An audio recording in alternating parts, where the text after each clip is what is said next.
جب امریکہ نے دباؤ ڈالا نا کہ آپ اڈے دو اور ہم نے افغانستان پہ حملہ کرنا ہے، جنرل مشرف کی چاہت نہیں تھی اڈے دینا. کس کی چاہت ہوگی کہ ہم اپنے ملک میں کسی آرمی کو گھسنے دیں؟ مشرف نے ایک بات کہی، اس وقت میں نے براہ راست وہ تقریر سنی کہ یہ دنیا ڈنڈے کی زبان سمجھتی ہے، جس کے پاس ڈنڈا ہے اس کی بات سنی بھی جائے گی، سمجھی بھی جائے گی اور اس کو فالو بھی کیا جائے گا. یعنی اس نے بزبان حال کہہ دیا کہ ڈنڈا آپ کے پاس ہوگا، پاور ہوگی، طاقت ہوگی تو پھر آپ جو کہو گے وہ صحیح ہے، باقی سب کیا ہے؟ غلط.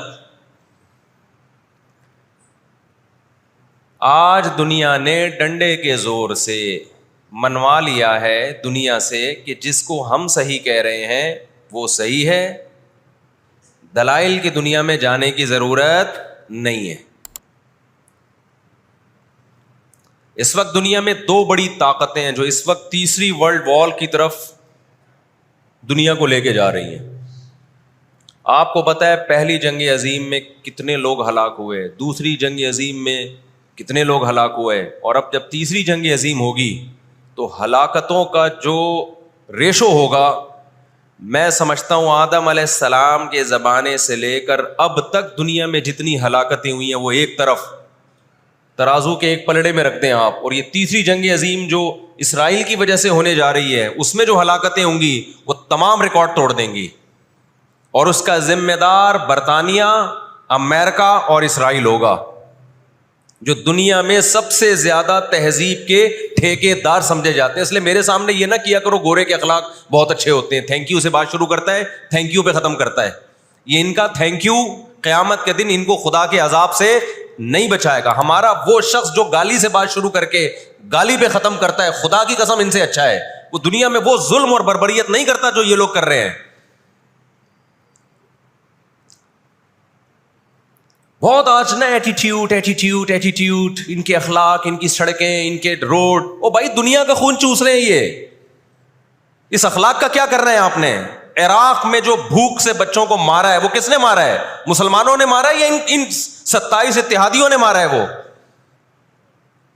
عراق اب تک اپنے پاؤں پہ کھڑا نہیں ہو پایا ہے. اس تباہی کا جو سینکڑوں بچے یونائٹڈ نیشن کی رپورٹ کے مطابق عراق میں بھوک سے مرے ہیں، ان کا ذمہ دار سعودی عرب ہے، پاکستان ہے، یا وہ 27 اتحادی ممالک ہیں جو سارے غیر مسلم کنٹریز ہیں جنہوں نے 27 ملکوں نے مل کے عراق پہ حملہ کیا تھا اور جھوٹا الزام لگایا کہ ان کے پاس کیمیکل ہتھیار ہے. اب بھی دنیا کو اگر ہوش نہیں آتا اور کفر کی حقیقت سمجھ میں نہیں آتی ہے، ہمارے لبرل اور سیکولر طبقے کو جو صبح و شام ان کے گن گاتے ہیں، تو پھر آپ کو اس کا اللہ کے سامنے حساب دینا پڑے گا. آج کے جو اخلاق ہیں نا دنیا میں، ان کی کیا ویلیو ہے؟ باپ پر 1 روپیہ خرچ نہیں کرنا، ماں کے لیے، ابا کے لیے اولڈ ہاؤس اور اماں کے لیے کیا ہے؟ بولتے کیوں نہیں بھائی؟ اولڈ ہاؤس ہے. کبھی لڑتے نہیں ابا سے، کبھی لڑتے نہیں اماں سے. اس سے اچھا وہ بچہ ہے جو کبھی کبھار ابا سے لڑ بھی لیتا ہے، اماں سے لڑ بھی لیتا ہے، لیکن اسے پتا ہے کہ میں نے آخری دم تک ان بوڑھے ماں باپ کو اپنے سے جدا نہیں کرنا. وہ لڑکے توبہ استغفار کر لیتا ہے، وہ زیادہ بہتر ہے. دیکھنے میں یہ بدتمیز لگے گا آپ کو، خدا کی نظر میں اس کا مقام اس سے زیادہ ہے جو تمیز دار ہے. اس تمیز کا کرنا کیا ہے آپ نے؟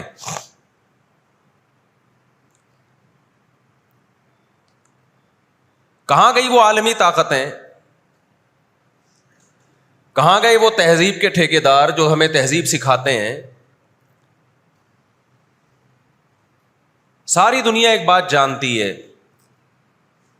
کہ 18ویں 20ویں صدی سے پہلے مکمل فلسطین یہ کس کے پاس تھا؟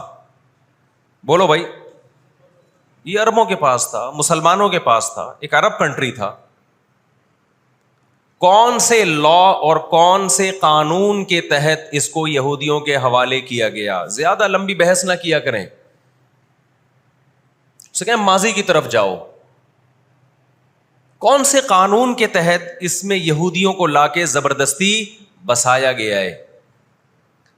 آج بہت سے لبرل لوگ، سیکولر لوگ، یا وہ مذہبی لوگ جو اصل میں ان کے دماغ میں سافٹ ویئر سیکولرزم ہی کے انسٹال ہوئے ہیں، انہوں نے لبادہ مذہب کا اڑا ہوا ہے، آج وہ بھی چھپے لفظوں میں اسرائیل کی حمایت کر رہے ہوتے ہیں کہ جی زمینیں تو فلسطینیوں نے بیچی تھی یہودیوں کو.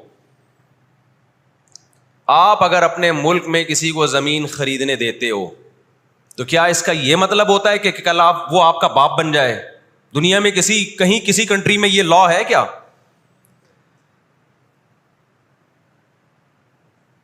آپ نے اجازت دی اپنے پڑوس میں آ کے کسی شخص کو رہنے کی، کل اس نے آپ کے مکان پہ بھی قبضہ کر لیا، کل اس نے اپنی ریاست کا اعلان کر دیا. دنیا میں کہیں بھی اس بات کو تسلیم کیا جائے گا؟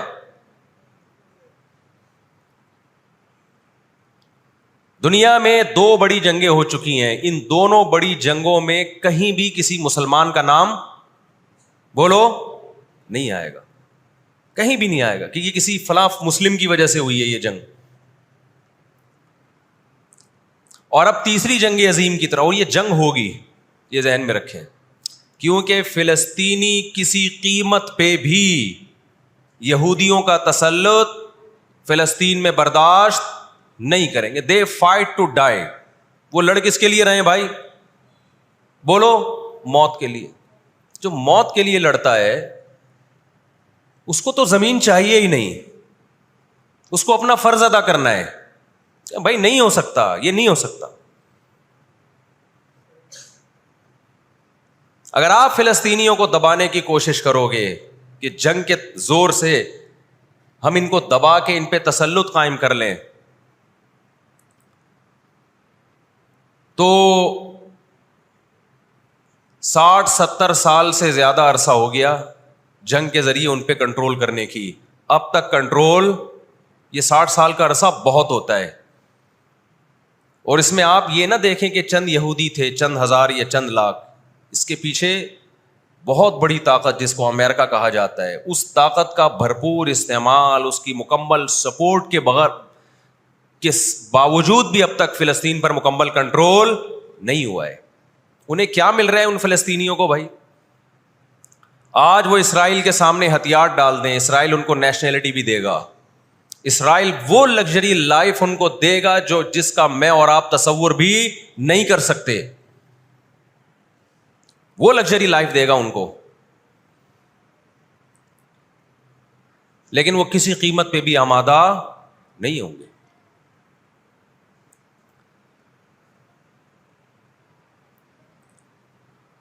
تو افسوس ہمیں اس پر ہوتا ہے کہ جب ہم نیٹ پہ دیکھتے ہیں نا انڈیا ساتھ دے رہا ہے اسرائیل کا، اوپر سے کچھ بیان داغ دیتے ہیں تھوڑے سے فلسطینیوں کے حق میں تاکہ لوگوں کی تھوڑی سی ہمدردی ہمیں ملے. پس پردہ مکمل کس کو سپورٹ کر رہا ہے؟ اسرائیل کو. امریکن نیوز چینل بھی اوپر سے بیان دے دیتے ہیں فلسطین میں ظلم ہو رہا ہے، ہم نے اس کو روکنا ہے. مکمل سپورٹ کس کو کر رہا ہے امریکہ؟ اسرائیل. اور برطانیہ تو ہے ہی اس فساد کی بنیاد رکھنے والا. رپورٹیں تو بی بی سی بھی پیش کر رہا ہے فلسطینیوں کے حق میں. لیکن جو ریاست بی بی سی کی مالک ہے وہ سپورٹ کس کو کر رہی ہے؟ اسرائیل کو. دیکھو ہم نہ یہودی کے خلاف ہیں، نہ عیسائیوں کے خلاف ہیں، نہ ہندوؤں کے خلاف ہیں، نہ سکھوں کے خلاف ہیں. ہندو، سکھ، عیسائی اور یہودی، ان کے بارے میں ہمارے پاس قرآن کی واضح تعلیمات ہیں. لا اکراہ فی الدین قد تبین الرشد من الغی. دین میں کوئی زبردستی نہیں ہے. کسی شخص کو مذہب کی تبدیلی پر مجبور نہیں کیا جائے گا، کیونکہ اللہ نے سیدھا راستہ اور غلط راستہ 2 اور 2 4 کی طرح بیان کر دیا ہے. جس کا دل چاہے سیدھے راستے پہ چلے، جس کا دل چاہے برے راستے پہ چلے. قرآن نے یہ بھی واضح کر دیا کہ آپ کسی پر زبردستی نہیں کر سکتے، تلوار کی زور سے کسی کو اسلام میں داخل نہیں کر سکتے. اے اللہ ہم نے ان غیر مسلموں سے سلوک کیسا کرنا ہے یہ بھی قرآن نے بیان کر دیا. لا ينهاكم الله عن الذين لم يقاتلوكم في الدين ولم يخرجوكم من دياركم ان تبروهم. 28واں پارہ. جو بھی غیر مسلم ہے، چاہے وہ یہودی ہو، چاہے وہ عیسائی ہو، چاہے وہ ہندو ہو، سکھ ہو، بدھسٹ ہو، اللہ فرماتے ہیں اللہ تمہیں ان سے اچھے سلوک سے منع نہیں کر رہا، بلکہ اچھے سلوک کا اللہ تمہیں حکم دے رہا ہے۔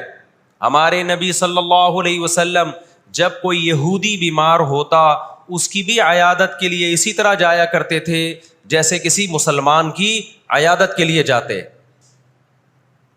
ہمارے نبی کی زوجہ ایک یہودی خاندان سے تھیں، وہ اپنے یہودی خاندان کو ہدیے دیا کرتی تھیں۔ ہمارے نبی صلی اللہ علیہ وسلم نے اس عمل سے انہیں منع نہیں کیا، اور آج بھی بہت سارے یہودی اسرائیل کے مسئلے میں فلسطینیوں کے ساتھ ہیں، ان کے حق میں مظاہرے کر رہے ہیں۔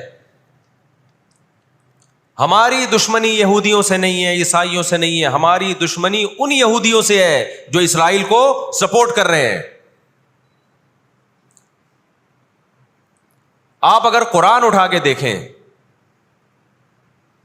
اللہ تعالی نے اپنے محبوب ترین پیغمبر موسیٰ کلیم اللہ وقربناہ نجیہ، جن کے بارے میں قرآن کہتا ہے وہ پیغمبر جن کو کوہ طور پہ بلا کے میں ان سے سرگوشیاں کیا کرتا تھا، اس پیغمبر کو اللہ نے اس قوم کی طرف بھیجا۔ کس قدر ٹینشن دی یہودیوں نے موسیٰ علیہ السلام کو، کیسے معجزے اپنی آنکھوں سے دیکھ رہے ہیں، درجنوں مرتبہ لاٹھی کو سانپ بنتے ہوئے دیکھا، سمندر کو اپنے سامنے دو ٹکڑے ہوتے ہوئے اس قوم نے دیکھا جو آج اسرائیل پہ قبضہ، فلسطینیوں پہ ظلم کر رہی ہے۔ آج یہودی کیا کہتے ہیں کہ بیت المقدس ہمارا ہے، ہمارے پیغمبر موسیٰ علیہ السلام، ابراہیم علیہ السلام، یعقوب علیہ السلام، اسحاق علیہ السلام، یہ تو سارے ہمارے پیغمبر ہیں،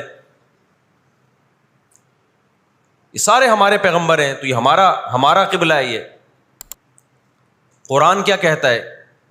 آپ سورہ بنی اسرائیل اٹھائیں، وَقَضَيْنَا إِلَىٰ بَنِي إِسْرَائِيلَ فِي الْكِتَابِ لَتُفْسِدُنَّ فِي الْأَرْضِ مَرَّتَيْنِ وَلَتَعْلُنَّ عُلُوًّا كَبِيرًا فَإِذَا جَاءَ وَعْدُ أُولَاهُمَا بَعَثْنَا عَلَيْكُمْ عِبَادًا لَنَا أُولِي بَأْسٍ شَدِيدٍ فَجَاسُوا خِلَالَ الدِّيَارِ وَكَانَ وَعْدًا مَسْئُولًا ثُمَّ رَدَدْنَا لَكُمُ الْكَرَّةَ عَلَيْهِمْ وَأَمْدَدْنَاكُمْ بِأَمْوَالٍ وَبَنِينَ وَجَعَلْنَاكُمْ أَكْثَرَ نَفِيرًا إِنْ أَحْسَنْتُمْ أَحْسَنْتُمْ لِأَنفُسِكُمْ وَإِنْ أَسَأْتُمْ فَلَهَا فَإِذَا جَاءَ وَعْدُ الْآخِرَةِ لِيَسُوءُوا وُجُوهَكُمْ وَلِيَدْخُلُوا الْمَسْجِدَ كَمَا دَخَلُوهُ أَوَّلَ مَرَّةٍ وَلِيُتَبِّرُوا مَا عَلَوْا تَتْبِيرًا۔ اللہ کہتے ہیں ہم نے تمہیں 2 چانس دیے بیت المقدس میں، 2 چانس، 2 دفعہ ہم نے تمہیں بیت المقدس پہ غلبہ عطا کیا، لیکن جب تم نے بدعمالی کی، تم اپنی تاریخ اٹھا کے دیکھو، 2 دفعہ تمہاری بیت المقدس میں دھنائی ہوئی ہے، 2 دفعہ تمہاری پٹائی ہوئی ہے بیت المقدس میں، اور وہ تمہاری بدعمالیوں کی وجہ سے ہوئی ہے۔ تو یہودیوں کے ہاتھ سے جو بیت المقدس نکلا ہے وہ ہماری وجہ سے نہیں نکلا، وہ کس کی وجہ سے نکلا ہے؟ ان کی اپنی ناشکریاں اور اپنی بدعمالیوں کی وجہ سے نکلا ہے۔ اللہ نے پھر عیسائیوں کو غلبہ عطا کیا بیت المقدس پہ۔ دنیا میں 3 مسجدیں ایسی ہیں جو اللہ کی نظر میں بہت مقدس ہیں، اور ان پر حکومت کرنے کا حق، کنٹرول کرنے کا حق اسی کو ہے جو اللہ کے دین برحق کو ماننے والے ہیں۔ یہ اسلام کی روشنی میں، ایک مسجد حرام، ایک مسجد نبوی اور تیسری مسجد اقصی، یہ اسلام کی روشنی میں۔ اور دنیا کے قوانین کی روشنی میں بھی دیکھا جائے، ہو سکتا ہے یہودی کہ میں اسلام کو نہیں مانتا، امریکہ کہے میں اسلام کو نہیں مانتا، آپ نہ مانیں اسلام کو، لیکن آپ ریاستوں کے حقوق کے تو قائل ہیں نا۔ 18ویں 19ویں صدی کے آخر میں دنیا میں جن ممالک کی لکیریں کھنچ چکی تھیں، پوری دنیا کا معاہدہ ہے، پوری دنیا کے ایگریمنٹ ہے کہ جس ریاست کو ہم نے تسلیم کر لیا ہم اس کے خلاف مسلح لڑائی، بولو نا، نہیں لڑ سکتے۔ مجھے ایک بات بتاؤ، آج اگر برطانیہ اٹھ کے پاکستان پہ حملہ کرتا ہے، دنیا کس کو برا بھلا کہے گی؟ بولو نا، کیا ہو گیا؟ برطانیہ کو کہے گی نا۔ اگر وہ کہے کہ میں یہاں پہلے حکومت کر کے گیا ہوں، یہودی کہتے ہیں نا ہم نے بیت المقدس پہ حکومت کی ہے لہذا ہمارا حق ہے۔ بھائی حکومت تو برٹش نے بھی کی ہے پورے بر صغیر پر، لیکن آج کیا برطانیہ کو اجازت دی جائے گی کہ چونکہ آپ پہلے ہندوستان پہ حکومت کر کے گئے ہیں لہذا آپ دوبارہ بھی اٹیک کر سکتے ہیں؟ کیا دنیا کے کسی قانون میں اس کی اجازت دی جا سکتی ہے؟ یہی کہا جائے گا بھائی ونس اپون اے ٹائم اب جب ایک کنٹری بن گیا ہے اور آپ نے اس کو ایز اے کنٹری تسلیم کر لیا ہے, دنیا نے تسلیم کر لیا ہے, اب اس کی لکیریں کھنچ چکی ہیں, اب اس سے 1 انچ بھی دنیا میں کسی کنٹری کو اس سے آگے بڑھنے کی اجازت نہیں ہوگی تو یہ بین الاقوامی لا اور بین الاقوامی قانون کی روشنی میں جرم سمجھا جائے گا. فلسطین اور بیت المقدس اسلام کی روشنی میں بھی مسلمانوں کا ہے اور بین الاقوامی قوانین کی روشنی میں بھی کس کا ہے؟ مسلمانوں کا ہے. وہ تو 2 وجوہات ہیں. تو آپ بتاؤ اتنی بڑی وجہ کے ہوتے ہوئے کیا فلسطینی وہ مسجد چھوڑ سکتے ہیں کیا؟ آج ہماری مسجد پہ کوئی شخص آئے, کوئی دوسرے مولوی صاحب آ جائیں کہ میں مسجد پہ قبضہ کرنا چاہتا ہوں, کیا کمیٹیاں قبضہ کرنے دیتی ہیں؟ بولو بھائی کیا ہو گیا؟ نہیں دیتی. حالانکہ وہ بھی مولانا صاحب ہی ہیں, لیکن پھر بھی کوئی قبضہ کر لے انسان برداشت کر لیتا ہے. چلو جی ایک مولانا کو نکالا تو دوسرا بھی کون آیا ہے؟ کوئی مسلمان ہی آیا ہے نا. لیکن ایک مسجد ہے, کوئی ہندو آ کے کہتا ہے کہ یہ مسجد میرے حوالے کر دو, جبکہ اس مسجد کے کاغذات بھی آپ کے پاس ہیں, مسجد آپ کے لیے رجسٹرڈ ہے اور ایز اے مسجد رجسٹرڈ ہے, تو کیا آپ کسی غیر مسلم کے حوالے کر دو گے مسجد؟ اس کا مطالبہ کرنا اللیگل بھی ہوگا اور اسلام کی روشنی میں ہمارے لیے اس کے حوالے اپنی مسجد کو کرنا یہ بہت بڑا جرم ہوگا. خدا کے سامنے جواب دے ہوں گے ہم. 20-22 سال کی بات ہے, میری ملاقات پاکستان میں کچھ فلسطینیوں سے ہوئی. ہم نے ان سے پوچھا کہ کیا کہانی ہے یہ فلسطین کے حالات کیا؟ انہوں نے کہا ہم کسی قیمت پہ بھی 1 انچ بھی یہودیوں کے حوالے نہیں چھوڑیں گے. لن نترک شبرا للذل, ذلت کے لیے ایک بالش بھی ہم ذلیل ہو کر ایک بالش زمین بھی ان کے حوالے نہیں کریں گے ہم. تو وہ تو کٹنے کے لیے تیار بیٹھا ہے بھائی, وہ تو کٹنے کے لیے تیار بیٹھا ہے. کسی نے بڑی پیاری بات کہی ہے, لوگ کہتے ہیں نا کہ ہم سب فلسطین جو ہے وہ یہودیوں کے کنٹرول میں ہے. بعض لوگ سادہ ہوتے ہیں, بات بڑی گہری کہہ جاتے ہیں. اس نے کہا بات یہ ہے کہ صرف آزاد دنیا میں فلسطین ہی ہے, باقی چاہے وہ مسلم کنٹریز ہوں یا غیر مسلم, سب کس کے کنٹرول میں ہے؟ بولتے کیوں نہیں؟ یہودی کے کنٹرول میں. آزاد تو صرف فلسطینی ہی ہے, وہ کنٹرول میں نہیں آیا بھی. اگر وہ کنٹرول میں آیا ہوتا تو یہ جنگ نہ ہو رہی ہوتی. ابھی کنٹرول میں تو ہم اور آپ ہیں میرے بھائی, اور آپ ان کے کنٹرول میں. 1 ارب سے زیادہ مسلمان ہیں, 1 ارب سے زیادہ, اور یہودی کتنا ہے؟ 1 کروڑ بھی میرا خیال ہے نہیں ہوگا. لیکن یہ 1 ارب سے زیادہ مسلمان کس کے کنٹرول میں ہیں؟ اور میں آپ کی اطلاع کے لیے عرض کروں, اس وقت اسرائیل امریکہ کا غلام نہیں ہے, خوب سمجھ لیں. امریکہ کی گچی کس نے پکڑی ہوئی ہے؟ اسرائیل نے پکڑی ہوئی ہے.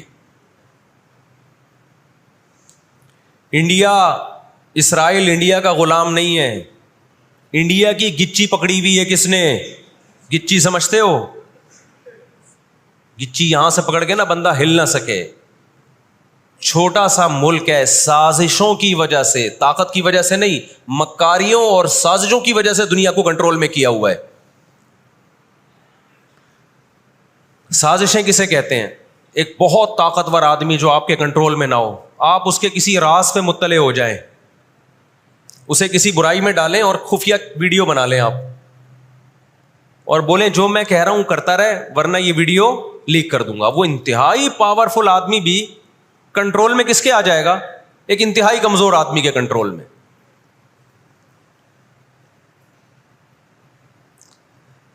یہودیوں پر ان کی بدعمالیوں کی وجہ سے قرآن کیا کہتا ہے؟ غربت علیہم الذلہ, انہوں نے پیغمبروں کو قتل کیا, انہوں نے موسیٰ علیہ السلام کو صرف ستایا نہیں, بے انتہا ستایا. اتنے سارے معجزے دیکھنے کے باوجود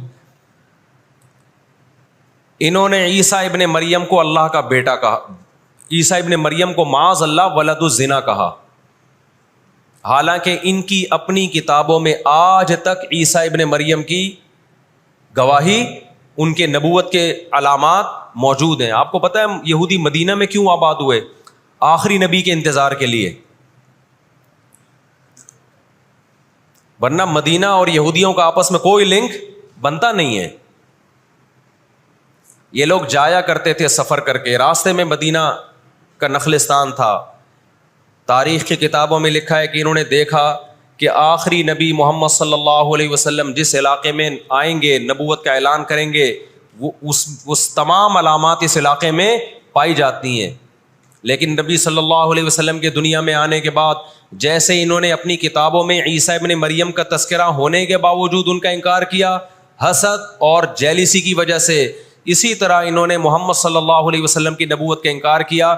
قرآن کہتا ہے اس کی بیس بھی کیا تھی؟ حسد اور جیلیسی۔ دیکھو اللہ کا قاعدہ ہے کہ دنیا میں جو حد سے زیادہ آگے نکلنے کی کوشش کرتا ہے نا، اپنی اوقات سے زیادہ، حق علی اللہ اللہ یرتفع شیء الا وضعہ، نبی صلی اللہ علیہ وسلم نے فرمایا اللہ نے اپنے اوپر یہ بات لازم کر لی ہے کہ جو چیز بھی حد سے آگے نکلے گی اللہ اس کو زمین پہ گرا دے گا۔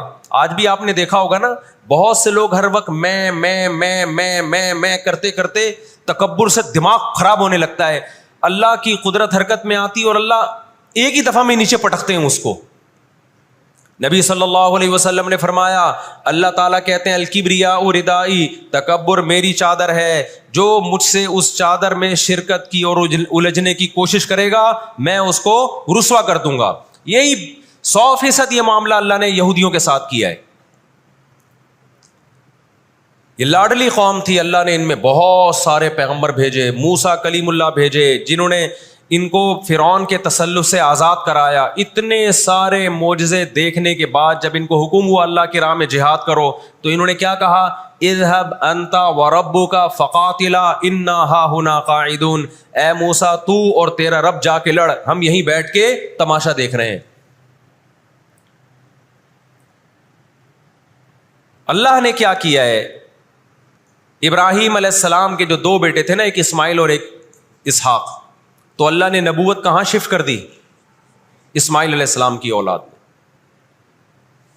کہ اب جو آخری پیغمبر آئے گا وہ اسحاق علیہ السلام کی اولاد میں نہیں ہوگا، وہ بنی اسرائیل میں سے نہیں ہوگا۔ اسرائیل یعقوب علیہ السلام کا لقب ہے، یعقوب علیہ السلام کی اولاد میں نہیں ہوگا، وہ کس کی اولاد میں ہوگا؟ اسماعیل علیہ السلام۔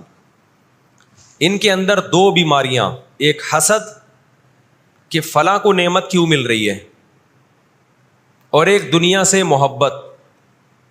قرآن کہتا ہے یود احدہم لو یعمر الف سنہ، ان میں سے ہر شخص چاہتا ہے کہ کم سے کم اس کی عمر کتنی ہونی چاہیے؟ 1000 سال۔ اور مسلمان دنیا سے محبت نہیں کرتا۔ تو آپ بتاؤ، دو ایسی قوموں کا مقابلہ ہو کہ ایک زندہ رہنے کے لیے لڑ رہی ہو اور ایک موت کے لیے لڑ رہی ہو، تو فتح کس کو ملے گی؟ جو موت کے لیے لڑتا ہے۔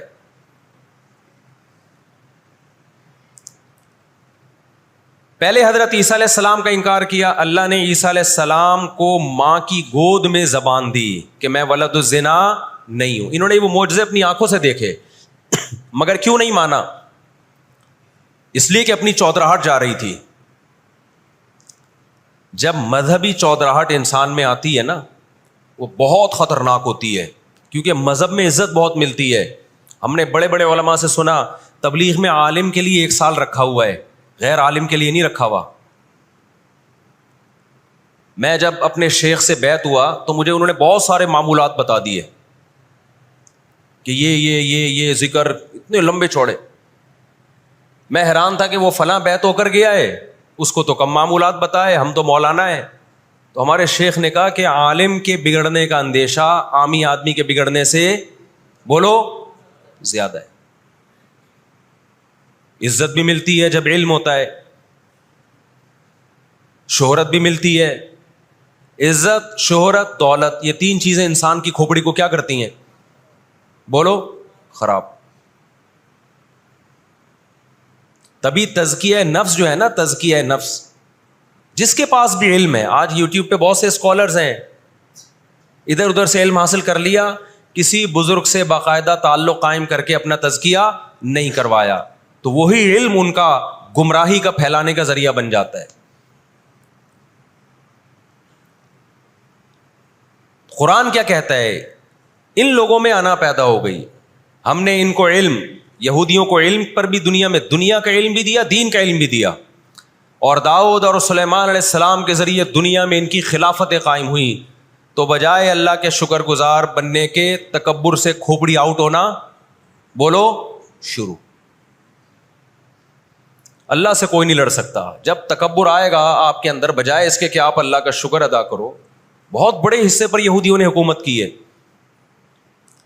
ایسے ایسے پیغمبر اللہ نے یہودیوں کو دیے جو نہ عیسائیوں کے حصے میں آئے نہ مسلمانوں کے حصے، یعنی کثرت کے اعتبار سے اتنے زیادہ۔ ہمیں اللہ نے سید الانبیاء دیے محمد صلی اللہ علیہ وسلم، ہم پر سب سے زیادہ احسان ہے، لیکن کثرت کو دیکھا جائے تو جتنے کثرت سے پیغمبر یہودیوں کے پاس آئے، اتنی کثرت سے پیغمبر کسی اور قوم کے پاس نہیں آئے۔ پھر اللہ نے داؤد اور سلیمان علیہ السلام کے ذریعے ان کو بڑی بڑی حکومتیں دیں، بیت المقدس ان کا مرکز بنا، لیکن اللہ کا شکر گزار بننے کے بجائے تکبر سے کھوپڑی آؤٹ ہونا شروع ہو گئی۔ اللہ نے ان سے نظام حکومت لے کے کس کے حوالے کر دیا؟ بیت المقدس کا، عیسائیوں کے حوالے کر دیا۔ عیسائی بہت تھوڑے تھے، لیکن اللہ نے ان تھوڑوں کو ان طاقتوروں سے لڑوایا، اور اللہ نے ان کو مغلوب کیا، ان کے ہاتھ سے بیت المقدس نکلا، اور اس کے بعد سے اب تک ان کے ہاتھ میں بیت المقدس نہیں آیا۔ مسلمانوں کے پاس آ گیا، ان کو نہیں دیا اللہ نے۔ 18ویں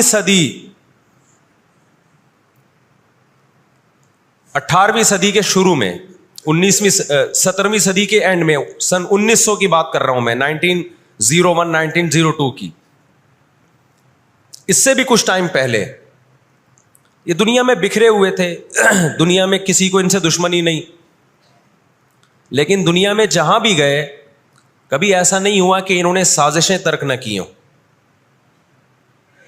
ہٹلر جو تھا نا دوسری جنگ عظیم میں تو جرمنی گیا ہوں نا، میں نے وہ قبرستان بھی دکھایا تھا یہودیوں کا۔ ہٹلر نے یہودیوں پہ بہت زیادہ ظلم کیا، جو بالکل غلط کیا۔ ہم اس ظلم کو کبھی بھی حوصلہ افزائی نہیں کرتے، دیگوں میں اٹھا اٹھا کے زندہ ڈال دیا کرتا تھا۔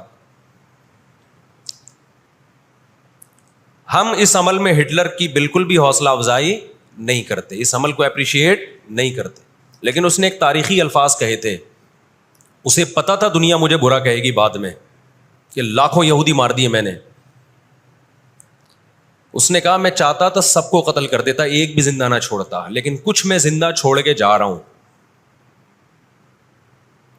تاکہ دنیا جب مجھے یاد کرے گی نا کہ یہودی ظالم تھا، تو دنیا کو پتہ چلے گا کہ میں نے ان کو قتل کیوں کیا، کچھ چھوڑ کے جا رہا ہوں۔ یہ چین سے نہیں بیٹھیں گے، دیکھنا کرتے کیا ہیں یہ۔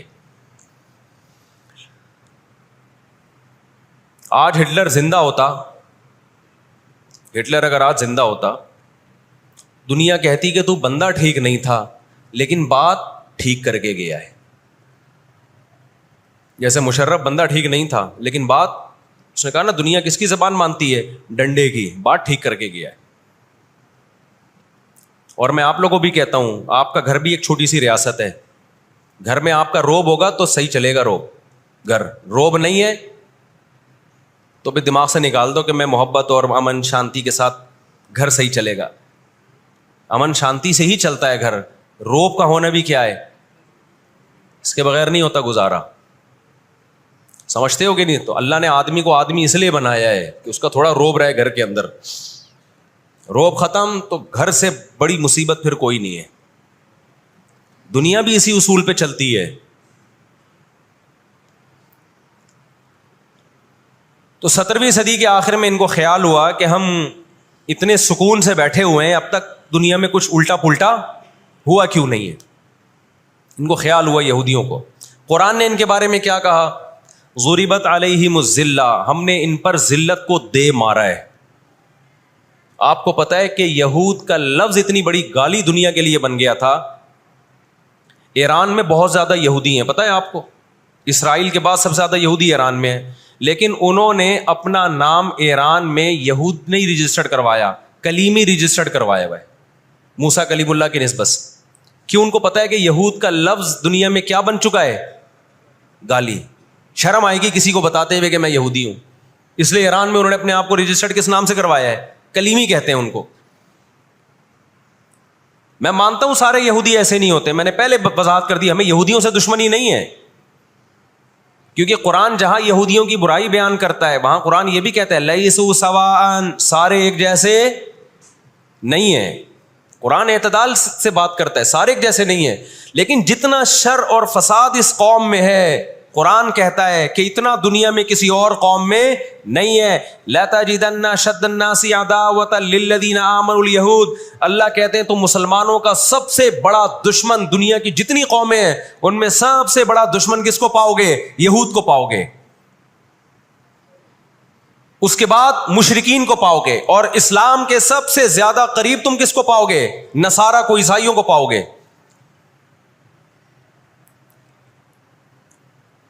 تو ان کو بہت عرصے سے, صدیوں سے کچھ دنیا میں ہوا نہیں تھا, تو ان کو بیٹھے بیٹھے پریشانی ہونا شروع ہو گئی. چند ان کے فسادی لوگ جمع ہوئے اور انہوں نے کہا کہ بھائی دنیا میں ہر قوم کے پاس ایک ملک ہے, ہر مذہب کے پاس ایک ملک ہے, تو ہمارے پاس بھی ہونا چاہیے. حالانکہ یہ بات ہی غلط ہے, دنیا میں ہر قوم کے پاس ملک نہیں ہے. دنیا میں لاکھوں قومیں ہیں, ملک تھوڑی لاکھوں ہیں. پاکستان میں کتنی قومیں ہیں؟ سرائکی ہے, پنجابی ہیں, اردو ہیں, پٹھان ہیں, بلوچی ہیں. اگر قومیت کی بیس پہ ملک بنانا شروع کر دیں پھر تو ایک ایک انچ کے ملک وجود میں آئیں گے. پھر سرائکیوں میں جائیں گے تو سرائکیوں میں 20 قومیں ہیں, پٹھانوں میں جائیں گے پٹھانوں میں 40 قومیں نکلیں گی, مہاجروں میں جائیں گے ان میں صدیقی الگ ہے, ہاشمی الگ ہے, 20 قسم کے, بہاری الگ ہے. وہ تو قوم در قومیں بڑھتی چلی جائیں گی. انہوں نے کہا دنیا میں ہر مذہب کے پاس ایک ملک ہے. حالانکہ یہ بات بھی, سکھوں کے پاس کوئی الگ ملک ہے؟ کوشش کر رہے ہیں وہ بنانے کی, لیکن اب تک کی رپورٹ کے مطابق نہیں ہے. بہت ساری دنیا میں مذہب ہے جن کے پاس کوئی کنٹری. مذہب کی بیس پہ حکومت دنیا میں 3 قوموں نے کی ہے, مذہب کی بیس پہ, جو آسمانی مذاہب ہیں, یہود, عیسائی اور مسلمان. پہلی جنگ عظیم ختم ہونے والی تھی, دنیا امن و امان کی طرف آ رہی تھی, ان کو وہ دنیا کا امن پسند نہیں آیا. انہوں نے جناب طے کیا کہ ہمیں ایک ملک ملنا چاہیے. ان کے بڑے بیٹھے, کسی نے کہا افریقہ میں ہونا چاہیے, کسی نے کہا فلاں جگہ ہونا چاہیے, کسی نے کہا فلاں جگہ ہونا چاہیے. ان میں چند شرارتیوں کو خیال آیا کہ اگر ہم کسی بھی ملک میں کسی بھی زمین پہ اناؤنس کریں گے نا یہاں ہم نیا کنٹری بنانا چاہتے ہیں, تو ہمارے یہود خود اس پہ آمادہ نہیں ہوں گے. اس لیے کہ جو شخص کسی ملک میں سکون اور اطمینان کے ساتھ رہ رہا ہے, کوئی یہودی, تو وہ کیوں آئے گا ہجرت کر کے وہاں پہ؟ سمجھ میں آ رہی ہے بات؟ بھائی آپ کسی کنٹری میں امن اور سکون کے ساتھ ہو, اعلان ہوتا ہے ان لوگوں کے لیے وہاں الگ ملک بن رہا ہے, تو آپ کہو گے مجھے جانے کی کیا ضرورت ہے جب میں یہاں سکون اطمینان سے ہوں, مجھے تمام حقوق حاصل ہیں. یہودیوں کو پوری دنیا میں ہر قسم کے حقوق حاصل تھے, اور سب سے زیادہ یہودیوں کے ساتھ اچھا سلوک مسلمان خلفاء نے کیا ہے. یہودی خود اس کے معترف ہیں کہ مسلمانوں کی اور ہماری جنگیں وہ بنو قریظہ اور بنو نذیر کے بعد, وہ جو مدینہ کے دور میں اس کے بعد کبھی بھی نہیں ہوئی ہیں. مسلمانوں کی لڑائیاں یا تو اہل فارس سے ہوئی ہیں, ایران جو پہلے کا ایران تھا, یا عیسائیوں سے ہوئی ہیں, یہودیوں سے جھڑپیں نہیں ہوئی ہیں. تو ان کو خیال ہوا بیٹھے بیٹھے کہ ہمیں الگ ریاست چاہیے. مختلف جگہوں کا سلیکشن ہوا, سب ریجیکٹ ہو گیا. تو صہیونیوں کو خیال آیا کہ اگر ہم بیت المقدس کا نعرہ لگاتے ہیں کہ ہمیں بیت المقدس دوبارہ چاہیے, یہ ہمارے آباء و اجداد کا وطن ہے, تو الگ ریاست کا منجن بہترین طریقے سے بک سکتا ہے. مذہبی لوگ جہاں لوگوں کو صحیح گائیڈ کرتے ہیں, خوب سمجھ لو مذہب کے نام کا منجن بھی مذہب میں ہی بکتا ہے. آج بھی ایسا ہو رہا ہے. بہت سی مذہبی تحریکیں لیبل کس کا لگا رہی ہوتی ہیں؟ اسلام میں بھی ایسا ہی ہے. جہاں اسلام میں آپ کو اچھی تحریکیں ملیں گی, وہاں ایسی تحریکیں بھی ملیں گی کہ لیبل کس کا لگایا جا رہا ہوتا ہے؟ مذہب کا, اور مقصد اس کے پیچھے دنیاوی مفاد ہوتے ہیں. اس کو سمجھنے کی ضرورت ہے. ہمارے یہاں جہاں بھی نعرہ لگ جائے نا مذہب کا, تو لوگ سارے گدھے گھوڑوں کی طرح اکٹھے ہو جاتے ہیں. یہ نہیں دیکھتے کہ اس کے پیچھے اس کے مقاصد کیا ہیں.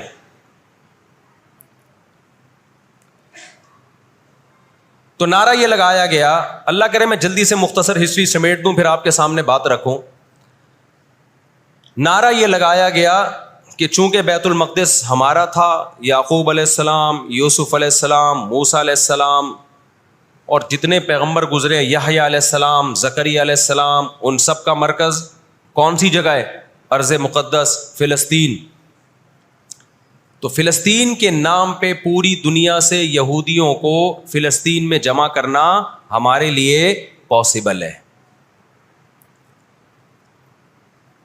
مگر یہودی بکھرے ہوئے تھے, ان کے پاس اتنی طاقت نہیں تھی.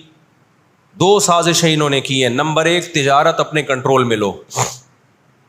قرآن کہتا ہے وَأَخْذِهِمُ الرِّبَا وَقَدْ نُهُوا عَنْهُ, اللہ نے ان پر سود لینے پر پابندی لگائی تھی. انہوں نے دنیا کو سود کے نظام میں لپیٹ دیا. پوری دنیا کی دولت مرتکز ہو کے کس کے پاس آنے لگی؟ یہودیوں کے پاس. مذہبی ریاست بنائی جا رہی ہے. اس کی مثال ایسے ہے جیسے ہم مسجد بنا رہے ہیں اور بندوق ہاتھ میں لے کے لوگوں کو ڈکیتیاں کر کے پیسہ لاؤ, جتنا پیسہ بنے گا, جتنا پیسہ اکٹھا ہوگا ہم اس سے کیا بنائیں گے؟ مسجد بنائیں گے. تو اس سے صاف پتہ چل جائے گا بھائی تیرا مقصد مسجد بنانا نہیں ہے, مسجد کے نام پہ منجن بیچنا ہے. سمجھ میں آ رہی ہے بات کہ نہیں آ رہی؟ لیبل مسجد کا لگ رہا ہے, اس کے پیچھے, کیونکہ جو مسجد جو بنانا چاہتا ہے وہ کبھی بھی حرام پیسے سے مسجد نہیں بنائے گا. تورات میں آج تک سود کی حرمت موجود ہے, اور قرآن نے بیان کیا کہ ان کو ہم نے سود لینے سے منع کیا, لیکن انہوں نے سود لینا شروع کر دیا. بڑے بڑے بینک آج کس کے پاس ہیں؟ ان کے تانے بانے سارے کس سے جا کے ملتے ہیں؟ یہودیوں سے. بیٹھے بیٹھے پیسہ جمع کرنا شروع کیا. تبھی تو میں کہتا ہوں یہ جو بڑے بڑے جنرل اسٹور بنے ہوئے ہیں نا, مال بنے ہوئے ہیں, جو بینکوں سے سودی قرضہ لے کے کروڑوں روپے پھونک دیتے ہیں, اس کے بجائے نا اپنے ان غریب دکانداروں کے پاس جایا کرو جو اپنے باپ کی کمائی سے, وراثت کے پیسوں سے دکان بنا کے بیٹھے ہوئے ہیں. یہ جو سودی نظام ہے نا, سودی نظام, اس سے دنیا کی دولت مرتکز ہو کے چند ہاتھوں میں جاتی ہے, پھر وہ چند ہاتھ ہی آپ کے باپ بن کے بیٹھتے ہیں دنیا میں. جب سے ہی بڑے بڑے اسٹورز بننا شروع ہوئے ہیں, مال بننا شروع ہوئے ہیں, یہ چھوٹے موٹے دکانداروں کی جو حلال کی آمدن تھی, ان کی جو بینکوں سے قرضے نہیں تھے, جو دادے پردادے سے محنت کر کے آ رہے تھے اور اب اتنا جمع کیا کہ ایک دکان بنا لیں, وہ سارے ایک طرف رہ گئے. اور ایک سرمایہ دار اٹھتا ہے بینکوں سے اربوں روپے کا قرضہ لے کے ایک بہت بڑی بلڈنگ بنا دیتا ہے اور بیٹھ کے نوٹ چھاپتا ہے. وہ یہ کون سا ان کی خون پسینے کی کمائی ہوتی ہے؟ تو اس عذاب میں دنیا کو کس نے دھکیلا؟ سودی نظام میں. بولو, یہودی نے دھکیلا ہے. ان کے شاطر دماغ نے کام کیا کہ پوری دنیا کی معیشت کس کے کنٹرول میں لے کر آؤ؟ اپنے کنٹرول میں. آج اگر حاجی, ہم یہاں سے حج کرنے جاتے ہیں نا, میں نے ایک دفعہ سعودی عرب میں کسی سے پوچھا کہ یہودیوں کو یہ کھٹکتا نہیں ہے, اتنے لاکھ لوگ آ رہے ہیں, 40 لاکھ 50 لاکھ لوگ حج کر کے جا رہے ہیں, ان کو کھٹکتا نہیں ہوگا اتنی اللہ نے مسلمانوں کو عزت دی؟ انہوں نے کہا ان کو نہیں کھٹکتا, یہ چاہتے ہیں کہ 40 لاکھ کے بجائے 80 لاکھ لوگ حج کیا کریں. وجہ اس کی ہے کہ وہاں سارا مال ان کی کمپنیوں کا بکتا ہے. میں سمجھا پا رہا ہوں اپنی بات؟ ساری پروڈکٹ کس کی بکتی ہیں؟ منجن انہی کا بک رہا ہے وہاں بھی. تو چاہتے ہیں 40 لاکھ کے بجائے کتنے لاکھ حج کیا کریں؟ 80 لاکھ حج کیا کریں. اللہ میاں نے حج کا جہاں تذکرہ کیا نا, وہاں تجارت کا بھی تذکرہ کیا ہے. لیس علیکم جناح ان تبتغوا فضلا من ربکم. مسلمان جب حج کرنے جاتے تھے تو تجارت بھی کرتے تھے, کیونکہ پوری دنیا سے مسلمان آ رہے ہیں. ایک ملک میں ایک چیز سستی ہے, دوسرے ملک میں وہ مہنگی ہے, تو اس ملک والا یہ سستی چیز لے گیا, یہ والا یہ سستی چیز لے گیا, دونوں پارٹیوں کو پیسہ مل رہا ہے, حج بھی ہو رہا ہے, پیسہ بھی مل رہا ہے. صحابہ کو خیال آیا کہ یہ تو ہم حج کرنے جا رہے ہیں, اس میں ہم بزنس بھی اگر کرتے ہیں تو ہمارے تو حج کا اجر ضائع ہو جائے گا. اللہ نے فرمایا نا نا نا نا نا, اگر تم حج کے ساتھ تجارت بھی کرو گے, تجارت کا فائدہ بھی ملے گا اور حج کا بھی پورا پورا ثواب ملے گا تمہیں. کیوں؟ اللہ چاہتے تھے کہ حج کے ذریعے معیشت بھی مسلمانوں کی مضبوط ہو. اللہ تھوڑی مسلمانوں کو کمزور دیکھنا چاہتے ہیں. آج حج مسلمان کر رہا ہے, گناہ بھی معاف کروا کے آ رہا ہے, فائدہ کس کو ہو رہا ہے؟ یہودی کو ہو رہا ہے. میں نے وہاں سعودی عرب میں کسی بڑے سے پوچھا, میں نے کہا یار آپ مسلمانوں کی پروڈکٹ یہاں کیوں نہیں بیچتے؟ انہوں نے کہا ایک دفعہ ہم نے پاکستان سے مرغی منگوائی تھی, چکن پاکستان سے منگوائی تھی تاکہ بلا شک و شبہ حلال ہو. یعنی سب کو پتا ہو کہ حلال ہے. ایک دفعہ بھیجی, اس کے بعد 2 نمبری کی ان لوگوں نے, تو سعودیہ نے بین کر دیا. آپ کے جتنے مسالے ہیں نا, میں نام نہیں لے رہا کمپنیوں کے, ایک ایک کا نام لے کے بتاتا. میں ابھی مسقط ایک ہفتہ رہا ہوں, میں نے وہاں دبا کے بد پرہیزی کی ہے. لڈو بھی کھائے, مٹھائیاں بھی کھائیں, بریانیاں بھی پھوڑی, ایک دفعہ پیٹ خراب نہیں ہوا. جرمنی گیا, پھوڑ پھاڑ کے آیا, پیٹ خراب نہیں ہوا. سعودی عرب گیا, پھوڑ پھاڑ کے آیا, پیٹ خراب نہیں ہوا. یہاں آیا ہوں, کھچڑی کھا کے پیٹ خراب ہو جاتا ہے. پتہ نہیں کیا کھلا رہے ہیں یار ہمیں. مسقط میں نے پوچھا یار یہاں پیٹ نہیں خراب ہو رہا؟ انہوں نے کہا یہاں آپ کے مسالوں پر پابندی ہے, پاکستان سے مسالوں پر یہاں کیا ہے, پابندی ہے, اس لیے پیٹ خراب نہیں ہو رہا. جرمنی میں مجھے وہاں لوگوں نے بتایا کہ جرمنی میں پاکستانی مسالوں پر کیا ہے, پابندی ہے, اس لیے پیٹ خراب نہیں ہو رہا. جہاں پاکستان سے مسالہ جائے گا لوگوں کے پیٹوں کی ایسی کی تیسی کر دے گا وہ. یہ ہے بزنس, سمجھ رہے ہو. پھر کچھ مسالے آ رہے ہیں وہاں پہ, لیکن ان میں وہ ٹیسٹ نہیں ہے جو یہاں ہے. وجہ کیا ہے کہ یہاں جو کیمیکل ڈل رہا ہے نا ٹیسٹ کے لیے, وہ کیمیکل کے بغیر جا رہے ہیں, پھر وہ ایکسپورٹ ہو رہے ہیں, اس لیے اس میں وہ ٹیسٹ تو نہیں لیکن صحت نہیں خراب کر رہے. یہاں فوکس کیے جا رہا ہے ٹیسٹ کو, صحت گئی تیل لینے, اور آپ اور میں کھا رہے ہیں الحمدللہ, آتے ہی پیٹ خراب ہو گیا. خیر, تو یہود نے کس کو, اب دیکھو یہود نے بڑی ایمانداری سے بزنس کیا کہ ہم ایسی پروڈکٹ مارکیٹ میں بیچیں گے جو ایک نمبر ہوگی, اور بہت ساری سازشیں بھی کی, ایسی سازشیں ہوئی ہیں. انہوں نے دیکھا کہ جو مسلمان کمپنی بہت زیادہ آگے بڑھ رہی ہے نا, آپ کو یاد ہے پولکا کمپنی, ایک پولکا کے ہم آئس کریمیں کھایا کرتے تھے بچپن میں, عیدی ملتی تھی. ایسی بڑی بڑی کمپنیوں کو جب دیکھا نا ترقی کر رہی ہیں, منہ مانگی قیمت دے کے خرید کے بند کر دیا کہ ایک دفعہ انویسٹ کر دو, اچھا خاصا لگا دو پیسہ, لیکن ان کو آگے نہیں بڑھنے دو. اس کا نتیجہ یہ نکلا کہ دنیا غلام بنتی چلی گئی. اکنامکلی کس کی غلام بن گئی؟ آج امریکہ اسرائیل کو غلط کہہ کے بھی کس کا ساتھ دیتا ہے. مجھے یاد ہے چند سال پہلے امریکی صدر نے بیان دیا تھا اسرائیل نے یہ غلط کیا ہے, یونائٹڈ نیشن کے لا کی پابندی نہیں کی ہے, لیکن ہم پھر بھی کس کے ساتھ ہیں؟ پورے الفاظ بتا رہا ہوں میں, پھر بھی ہم کس کے ساتھ ہیں؟ مانتے ہوئے. اس کو پتا ہے, وہ اس کی مثال وہ 50-50 میں ایک آیا کرتا تھا نا, 50-50 میں ایک کلپ وائرل ہوا ہے کہ کمنٹری ہو رہی ہے کہ سلیم اللہ بہت اچھا کھیل رہا ہے اور کلیم اللہ تو کھیل ہی نہیں رہا. اب لوگ جو کمنٹری کرنے والا ہے اس سے کہہ رہے ہیں ابے یا تو کھیل ہی نہیں رہا, وہ جو تماشائی تھے وہ چھوڑ کے جانے لگے تو غلط کمنٹری کر رہا ہے. اس نے کہا تم جہنم میں چلے جاؤ لیکن کھیل یہی صحیح رہا ہے, بھلے تم جاؤ. وہ انہوں نے کہا ہم گھر جا رہے ہیں, انہوں نے کہا تم گھر نہیں, تم جہنم میں جاؤ, لیکن یہی سلیم اللہ بہترین کھیل رہا ہے. پھر دکھایا کہ پیچھے بندوق رکھی ہوئی ہے کسی نے. تو اس وقت امریکہ کو گچی سے کس نے پکڑا ہوا ہے؟ طاقت امریکہ کے پاس زیادہ ہے, سازشیں کس کے پاس زیادہ ہیں؟ اسرائیل کے پاس ہے. معیشت پہ ایسا قبضہ کیا ہوا ہے, گچی سے پکڑا ہوا ہے کہ ہلنا نہیں. آج پوری دنیا میں فلسطینی نہتے ہو گئے. جب اسرائیل کے قیام کا اعلان کیا نا یہودیوں نے, تو 2 کام کیے, میں جلدی سے بات کو سمیٹوں. ایک تو یہ کہ معیشت کس کے کنٹرول میں لو؟ سود کے ذریعے, بزنس کے ذریعے, حلال تجارت کے ذریعے اس طرح سے کنٹرول میں آتی نہیں ہے. وہ سود جو تمام مذاہب میں حرام ہے, عیسائیت میں بھی, یہودیت میں بھی, اسلام میں بھی, اس سود کو پروموٹ کیا دنیا میں, تاکہ سود کے ذریعے آپ اندرون سندھ جاؤ نا, بڑے بڑے زمینداروں نے ہاریوں کو, کسانوں کو اپنے کنٹرول میں لیا ہوا ہے سودی قرضے دے کے. وہ بےچارے ہل نہیں سکتے, ساری زندگی ان کے غلام بنے رہتے ہیں وہ. اللہ جزائے خیر دے. ہمارے جامعۃ الرشید کے ایک استاذ ہیں, بڑے مالدار بھی ہیں, انہوں نے وہاں جا کے بہت سارے ہاریوں کے قرضے ادا کر کے ان کو اس غلامی سے نکالا ہے. اور بہت سے ان میں ہندو بھی ہیں بہت سارے, وہ مسلمان بھی ہوئے ہیں, ان کو اور ہر طرح سے سپورٹ کرنا, ایسے ادارے بنے ہوئے ہیں اندرون سندھ.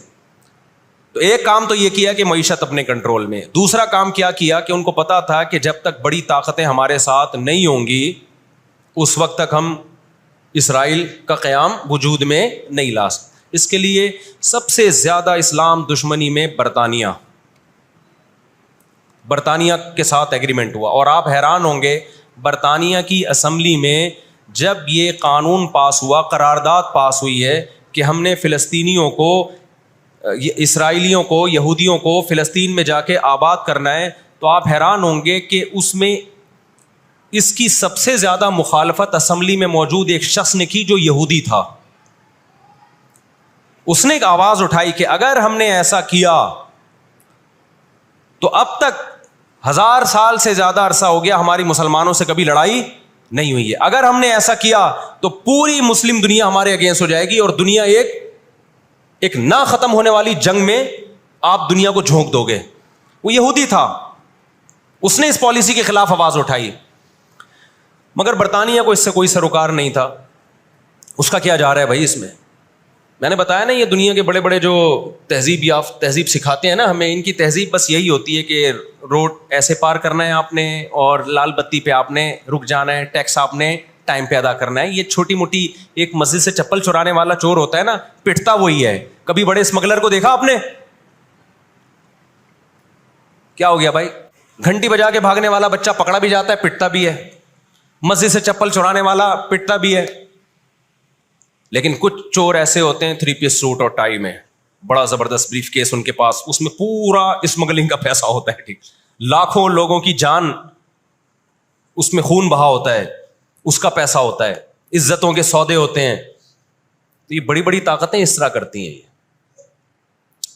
اور کمال کی بات ہے, راحت اندھوری کا ایک شعر ہے نا, کہ مجھے شعر تو یاد نہیں رہا, اس کا مفہوم یاد رہ گیا ہے کہ ہمارے قاتلوں کو کہاں ڈھونڈتے پھرو گے. ایک شاعر نے تو کہا ہے کہ اپنی معشوقہ کو, کہ ہمارے قاتلوں کا, یعنی ہماری قاتل تو آپ ہو, آپ کی محبت میں ہم مرے ہیں. اس نے کہا کہ ہمارے قاتلوں کو کہاں ڈھونڈتے پھرو گے. وہ کیا ہے کہ ہمیں قتل کا الزام ہم ہی پر رکھ دو, ہم ہی پر الزام ڈال دو, یعنی مقتول ہی پہ الزام ڈال دو کہ یہی قاتل ہے. آج دنیا میں سب سے زیادہ دہشت گردی کا شکار مسلمان ہو رہا ہے, کشمیر میں بھی. اور میں کشمیر کے بارے میں نیوز چینل کی رپورٹ پیش نہیں کر رہا, میں دنیا میں جاتا ہوں, مقبوضہ کشمیر کے مسلمانوں سے بھی ملتا ہوں. نام ان کے ہائی لائٹ نہیں کیے جا سکتے, ان کی ویڈیو نہیں ڈالی جا سکتی ورنہ انڈیا ان کو تنگ کرے گا. مقبوضہ کشمیر میں کوئی ایک مسلمان ایسا نہیں ہے جو انڈین گورنمنٹ سے خوش ہو. ابھی مسقط میں ایک خاتون ملی مقبوضہ کشمیر سے, مجھے تو لوگ پہچان لیتے ہیں, کہنے لگے مفتی صاحب خدا کا واسطہ آپ آواز اٹھائیں, ہم پر بہت ظلم کر رہا ہے انڈیا, بہت مار رہا ہے ہمیں کشمیر میں, بتاؤ دنیا آواز اٹھا رہی ہے اس پہ, کیونکہ مسلمان کا خون بہ رہا ہے. روہن گیان میں کس کا خون بہتا ہے؟ برما میں مسلمان کا خون بہتا ہے. فلسطین میں کس کا خون بہ رہا ہے؟ مسلمان کا خون بہ رہا ہے. جہاں مسلمان کا خون بہے گا دنیا منہ پہ ٹیپ لگا لیتی ہے. جہاں کوئی ایک غیر مسلم, ہماری نظر میں مسلمان کا خون بہے یا غیر مسلم کا, ہم فرق نہیں کرتے, کسی پہ بھی ظلم ہوگا ہم آواز اٹھائیں گے. لیکن دنیا یہ فرق کرتی ہے, لیبل یہ لگاتی ہے کہ انسانیت پہلے مذہب بعد میں, لیکن ان کا ایٹیٹیوڈ بتاتا ہے کہ ان کی نظر میں مذہب پہلے ہے, انسانیت بعد میں ہے. دنیا میں سب سے سستا خون مسلمان کا ہو گیا ہے. تو 2 کام کیے, نمبر 1 اکنامکلی مضبوط کرنا ہے, سود کے ذریعے, تجارت کے ذریعے نہیں, سودی تجارت کے ذریعے. اس کے بعد کیا کیا؟ برطانیہ سے معاہدہ ہوتا ہے, اور چند سالوں میں 1917 میں برطانیہ نے اعلان کیا کہ بھائی ہم پوری دنیا سے یہودیوں کو لا کے کہاں آباد کریں گے؟ فلسطین میں. اس وقت مکمل فلسطین کس کا تھا؟ عربوں کا تھا, وہ مسلمانوں کا تھا.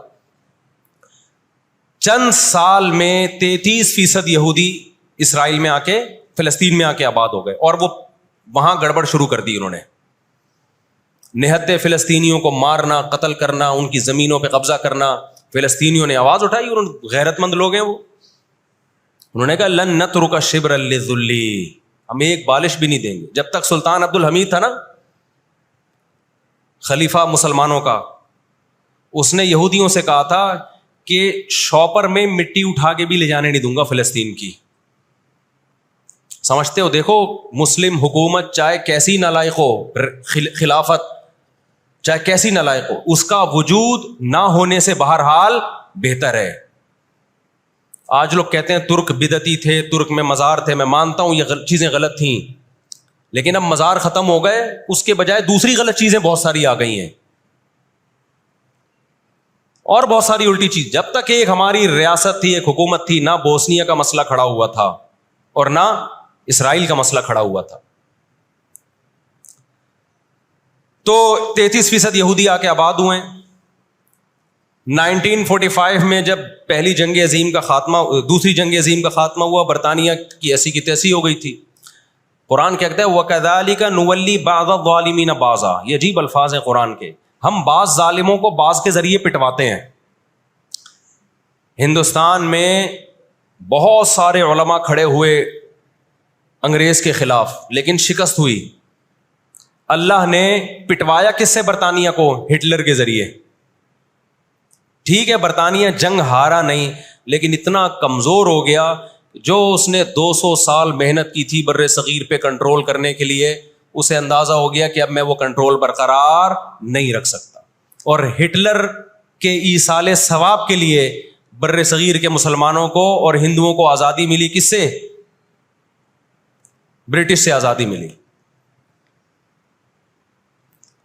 تو اب کیا ہوا؟ یونائٹڈ نیشن بن چکی تھی. اس کے پیچھے بھی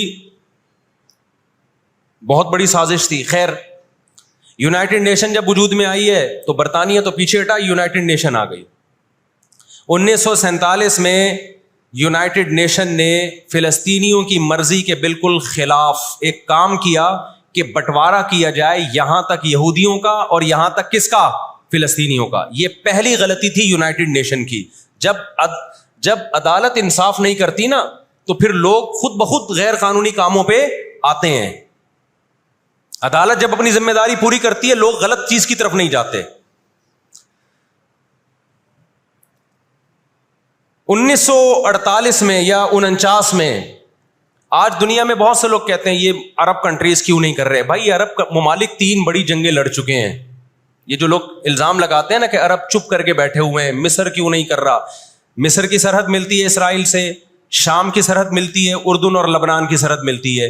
یہ سارے ملک 3 بڑی جنگیں لڑ چکے ہیں اسرائیل کے خلاف, لیکن فتح کس کو ہوئی ہے؟ اسرائیل کو. کیوں؟ اس کے پیچھے کون تھا؟ اس کے پیچھے امریکہ تھا. تو آپ اپنے ملکوں کو برا بلا کہہ کے اس سے کچھ بھی حاصل ہونے والا نہیں ہے. اس سے ان کا وجود بھی ختم ہو جائے گا. 3 بڑی جنگیں ہو چکی ہیں. تمام عرب کنٹریز مل کے اسرائیل پہ حملہ کرتے ہیں, لیکن اس کے نتیجے میں نقصان کیا ہوا؟ یونائٹڈ نیشن نے جو لکیر کھینچی تھی نا یہودیوں کے لیے, یہودی اس لکیر کو کراس کر کے آگے بڑھ گیا اور 80% فلسطین پہ یہودی نے قبضہ کر لیا. اور یہ غزہ کی پٹی جو آج ہے اور جس کو ویسٹ بینک کہا جاتا ہے, اس غزہ کی پٹی پہ مصر کا قبضہ ہو گیا جو ایسٹ میں ہے, اور ویسٹ بینک پہ اردن کا قبضہ ہو گیا. 20% علاقہ میں سے آدھا اردن کے پاس اور آدھے سے کچھ کم مصر کے پاس چلا گیا. باقی 80% کس کے پاس آ گیا؟ اسرائیل کے پاس. پھر 1967 میں بہت بڑی وار ہوئی. یہ میں ان لوگوں کو بتا رہا ہوں جو ہر وقت اسلامی حکومتیں جو رہی صحیح رہ گئی ہیں نا, ہر وقت ان کو برا بلا کہتے رہتے ہیں یہ کچھ نہیں کر رہے, یہ عرب کچھ نہیں کر رہے. یہ 3 جنگیں لڑ چکے ہیں. جب تک تمہارا باپ پیچھے کھڑا ہوا ہے نا امریکہ, اس وقت تک یہ مسئلہ حل نہیں ہو سکتا.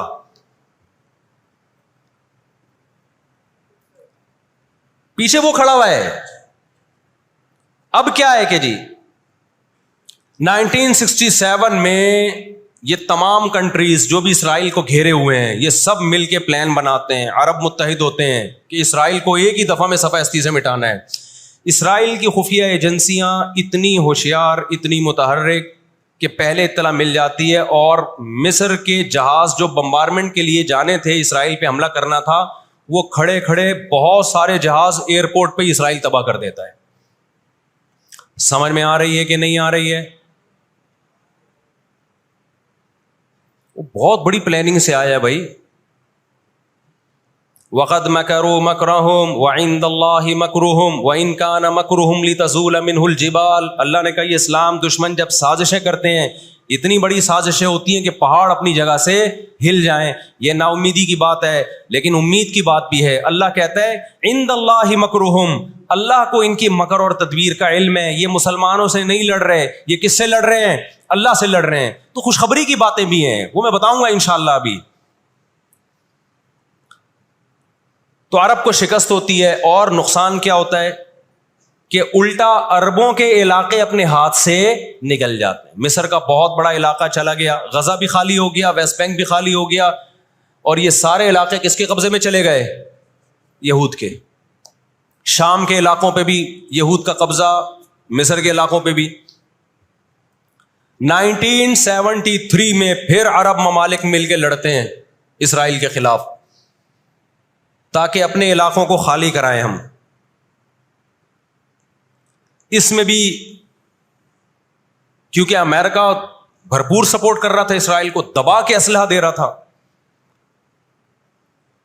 رزلٹ کس کے خلاف گیا؟ مسلمانوں کے خلاف, عربوں کے خلاف.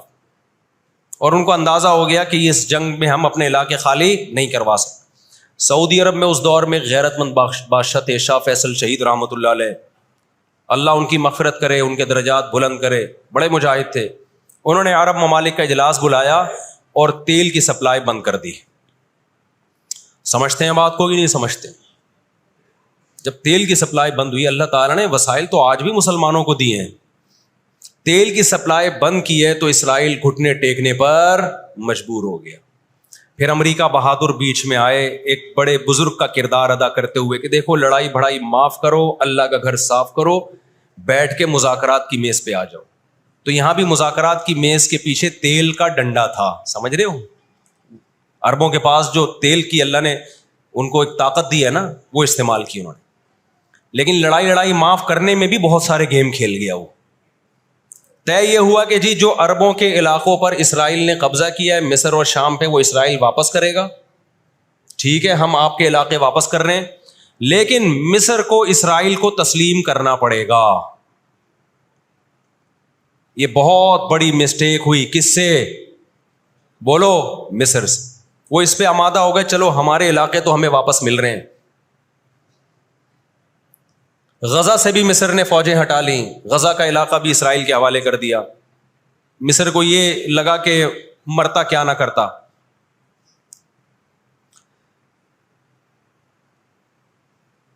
مصر نے جب یہ علاقے واپس کیے اور اسرائیل کو تسلیم کیا تو بہت سارے عرب کنٹریز مصر کے خلاف ہو گئے اور عرب اتحاد سے مصر کو نکال دیا. وہ جو بعد میں داخل بھی کر لیا, پھر 1989 میں دوبارہ داخل کر لیا. فلسطینیوں کو اندازہ ہو گیا کہ یہ ممالک جو کچھ کر سکتے تھے کیا ہے, اب ہمیں ہی کرنا پڑے گا. اب ہم دنیا سے کیا ہو گئے ہیں؟ مایوس. لیکن ان کی غیرت کو 100 بار سلام, انہوں نے شکست تسلیم نہیں کی. دنیا کے مسلم کنٹریز نے شکست مان لی, انہوں نے نہیں کی. لڑتے رہے بالآخر غزہ کا علاقہ, غزہ سے یہودیوں نے اپنی فوجوں کو یہ غزہ آزاد کرایا. انہوں نے, کوئی ان کے ساتھ نہیں تھا, اکیلے لڑ رہے تھے. 2006 میں غزہ میں الیکشن ہوئے اور حماس بھاری اکثریت سے جیتتی ہے. امریکہ اور اسرائیل نے اس قانونی حکومت کو جو الیکشن کے ذریعے ہوئی ہے, میں نے بتایا نا ان کے قوانین ان کے لیے ہی ہوتے ہیں. ویسے جمہوریت الاپتے شاپتے رہتے ہیں, لیکن جہاں جمہوری طرز پر ان کی مرضی کے خلاف ہو جائے تو پھر جمہوریت نہیں چاہیے ان کو. جہاں آمریت سے کام چلتا ہے وہاں آمریت چاہیے. یہ سارے اصول اور ضابطے کس کے لیے ہیں بھائی؟ ہم غریبوں کے لیے ہیں, ہم غریبوں کے لیے. آپ کو پتہ ہے پاکستان میں کوئلے کی بلوچستان میں اتنی کانیں ہیں کہ 200 سال تک فری بجلی ہمیں مل سکتی ہے, لیکن دنیا ہمیں نکالنے نہیں دیتی کہ انوائرمنٹ, ماحول خراب ہوگا. جبکہ بہت سارے ملکوں میں کوئلے سے بجلی بن رہی ہے, وہاں کا ماحول خراب بولو نہیں ہوتا. سمجھتے ہو کہ نہیں سمجھتے؟ دنیا کے جو بڑے پیمانے پر جو بڑے بڑے دہشت گرد ہیں نا, وہ کچھ اور ہی ہیں. وہ چھوٹی چھوٹی مسجد سے چپلیں نہیں چراتے, بس ان کا ہم لوگ مسجد سے چپلیں چراتے ہیں اس لیے بدنام ہوتے ہیں.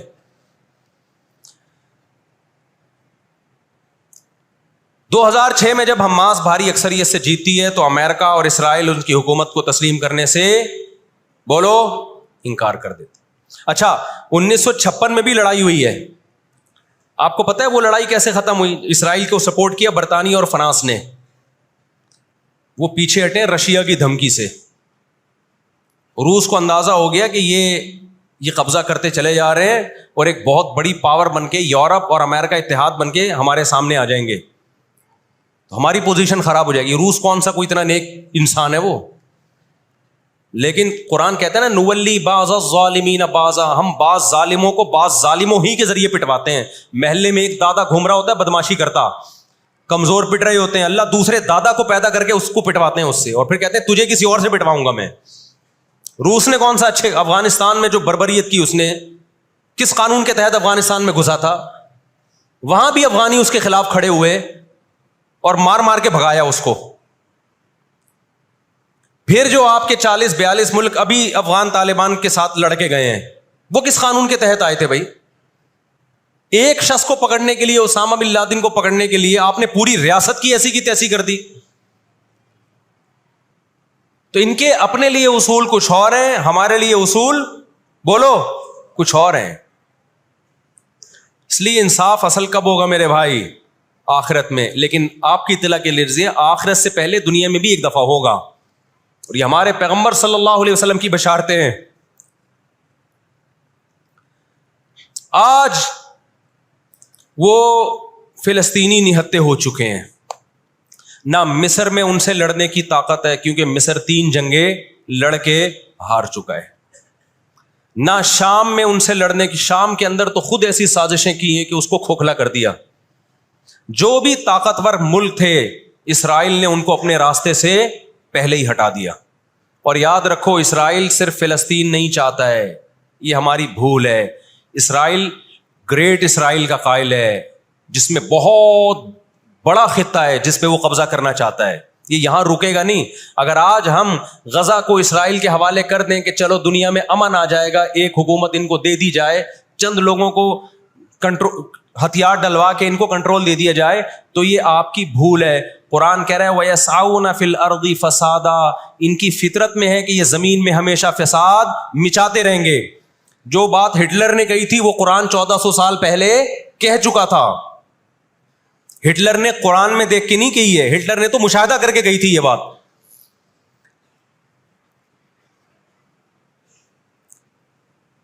نہ مصر میں لڑنے کی طاقت، 3 جنگیں ہار چکا ہے، نہ لبنان میں لڑنے کی طاقت، نہ اردن میں لڑنے کی طاقت، نہ شام میں لڑنے کی طاقت. سعودی عرب اور اسرائیل کے حالات اچھے ہونے جا رہے تھے، یہ واقعہ ہوا، سعودی عرب نے الحمدللہ یو ٹرن لے لیا. ایک اچھا اقدام ہے سعودی عرب کا، ورنہ تو یہ مسئلہ دب گیا تھا. سعودی عرب پیچھے ہٹ گیا، اردن پیچھے ہٹ گیا، بہت سارے اسلامی ملک جو جا رہے تھے کم از کم اس واقعے کے نتیجے میں پیچھے ہٹے ہیں، وہ ایک اسٹیپ پیچھے کی طرف آئے ہیں. اور اب اتنی جلدی یہ آگے جا نہیں سکتے، ان کی اپنی عوام نہیں چھوڑے گی ان کو. اگر یہ آگے کی طرف گئے، یہودیوں سے انہوں نے دوستی لگانے کی، اسرائیل سے دوستی لگانے کی کوشش کی. میں بار بار کہتا ہوں جب میں یہودی کا لفظ استعمال کرتا ہوں تو اس سے صہیونی اور اسرائیلی مراد ہوتے ہیں جو اسرائیل کو سپورٹ کر رہے ہیں. سارے یہودی اس میں داخل نہیں ہیں. آج بھی بہت سارے یہودی وہاں فلسطینیوں کو سپورٹ کر رہے ہیں، دنیا میں مظاہرے ہو رہے ہیں فلسطینیوں کے حق میں. ہمیں اس بارے میں کیا ہدایات ملتی ہیں قرآن و سنت میں؟ وقت بتائیے، یہ گھڑی آگے تھوڑی سی، وقت کافی زیادہ ہو گیا. میں انشاءاللہ ہمیں اس بارے میں قرآن و سنت میں کیا ہدایات ملتی ہیں اس پر میں انشاءاللہ جمعے کی نماز کے بعد کچھ دیر بات کروں گا. وقت چونکہ بہت ہو گیا، جمعے کی نماز پھر لیٹ ہو جاتی ہے. اللہ تعالیٰ غزہ میں جو اہل اسلام پہ، فلسطینیوں پہ ظلم ہو رہا ہے، اللہ تعالیٰ ان کی مدد کرے، اور غاصب اسرائیل کو اللہ تعالیٰ ہدایت دے. جو ہدایت کے قابل نہیں ہے تو اللہ ان کو تباہ و برباد کرے. دیکھیے نبی صلی اللہ علیہ وسلم نے فرمایا، بخاری مسلم کی حدیث ہے، تقاتلون الیہود حتی یختبی احدکم وراء الحجر فیقول الحجر یا مسلم ھذا یہودی فاقتلہ، ھذا یہودی ورائی فاقتلہ. نبی صلی اللہ علیہ وسلم نے فرمایا تمہاری یہود سے لڑائی ہوگی، جہاد ہوگا، یہاں تک کہ کوئی یہودی اگر پتھر کے پیچھے چھپے گا تو پتھر کہے گا کہ اے مسلمان یہ یہودی ہے، اس کو قتل کر دے، یہ میرے پیچھے چھپا ہوا ہے. ہر درخت بھی گواہی دے گا، ہر پتھر بھی گواہی دے گا، الا الغرقد، سوائے غرقد درخت کے. یہودیوں کا کوئی مقدس درخت ہے جو اسرائیل میں بہت زیادہ لگاتے بھی ہیں یہ لوگ. نبی صلی اللہ علیہ وسلم نے جب یہ بات ارشاد فرمائی تو اس وقت مسلمانوں کی یہودیوں سے ایسی کسی لڑائی کا تصور بھی نہیں تھا. ایک پیش گوئی تھی جو کسی کے خواب و خیال میں بھی نہیں تھا کہ صدیوں بعد جا کے ایسا ہو سکتا ہے. اس سے بھی پتہ چلتا ہے کہ ہمارے نبی صلی اللہ علیہ وسلم کی جو پیش گوئیاں ہیں وہ اگر وہ پوری نہیں ہوئی تو آپ ٹائم کا انتظار کریں، ایک وقت پوری ہو جائیں گی۔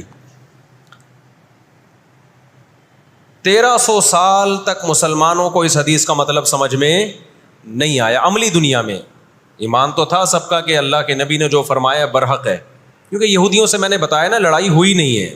جب مدینہ سے اور جزیرہ عرب سے ان کو نکالا گیا، یہ دنیا کے مختلف ملکوں میں جا کے آباد ہو گئے۔ اس کے بعد یہ ہمیشہ یا تو عیسائیوں کے زیر سایہ رہے ہیں یا مسلمانوں کے زیر سایہ رہے۔ ان کی لڑائی اگر ہوئی عیسائیوں سے ہوئی ہے، مسلمانوں سے ان کا کبھی ٹاکرا نہیں ہوا۔ لیکن پیغمبر صلی اللہ علیہ وسلم نے کیا فرمایا صحابہ سے؟ تقاتلون، تم لڑو گے، تم سے مراد یہ امت لڑے گی، ایک وقت آنے والا ہے اور ایسی لڑائی ہوگی، ایسی لڑائی ہوگی کہ حتیٰ یختبی احدکم وراء الحجر، کہ پتھر اور درخت بھی یہودی کا ساتھ دینا چھوڑ دیں گے۔ آج دنیا جن حالات کی طرف جا رہی ہے نا، یہ ایسا لگتا ہے کہ اس حدیث کے پورا ہونے کا ٹائم آ گیا ہے۔ ہم جب قرآن مجید پڑھتے تھے، اب بھی پڑھتے ہیں، لیکن جب طالب علمی کے دور میں جب سمجھ کے پڑھنا سیکھا ہم نے، تو ہم جگہ جگہ قرآن میں دیکھتے تھے ضربت علیہم الذلہ، اللہ نے ان پر ذلت کو مسلط کر دیا ہے۔ میں بار بار کہوں، یہودیوں سے ہماری مراد علی الاطلاق سارے یہودی نہیں ہیں، کیونکہ میرے بیان کو لوگ شارٹ کلپ بنا کے غلط چلاتے ہیں۔ ابھی میرا ایک بیان کسی نے چلایا، میں بیان میں کہہ رہا ہوں کہ عورت اور مردوں کی نماز میں جو فرق ہے کسی حدیث سے اگر ثابت نہیں ہے تو یہ بھی تو حدیث سے ثابت نہیں ہے کہ عورتیں صفا مروہ میں چلیں گی، دوڑیں گی نہیں۔ یہ بھی تو حدیث سے ثابت نہیں ہے کہ عورتیں آہستہ لبیک کہیں گی۔ آگے میں نے پوری ڈیٹیل میں بات کی ہے۔ کسی نے میرا اتنا سا کلپ چلا دیا اور جواب میں کسی دوسرے کا کلپ چلا دیا کہ دیکھو فلاں فلاں حدیث تو ہے، فلاں حدیث تو ہے جس میں آتا ہے عورتیں صفا مروہ پہ چلیں گی، حالانکہ میں ان حدیثوں کا جواب اس کلپ میں دے چکا ہوں۔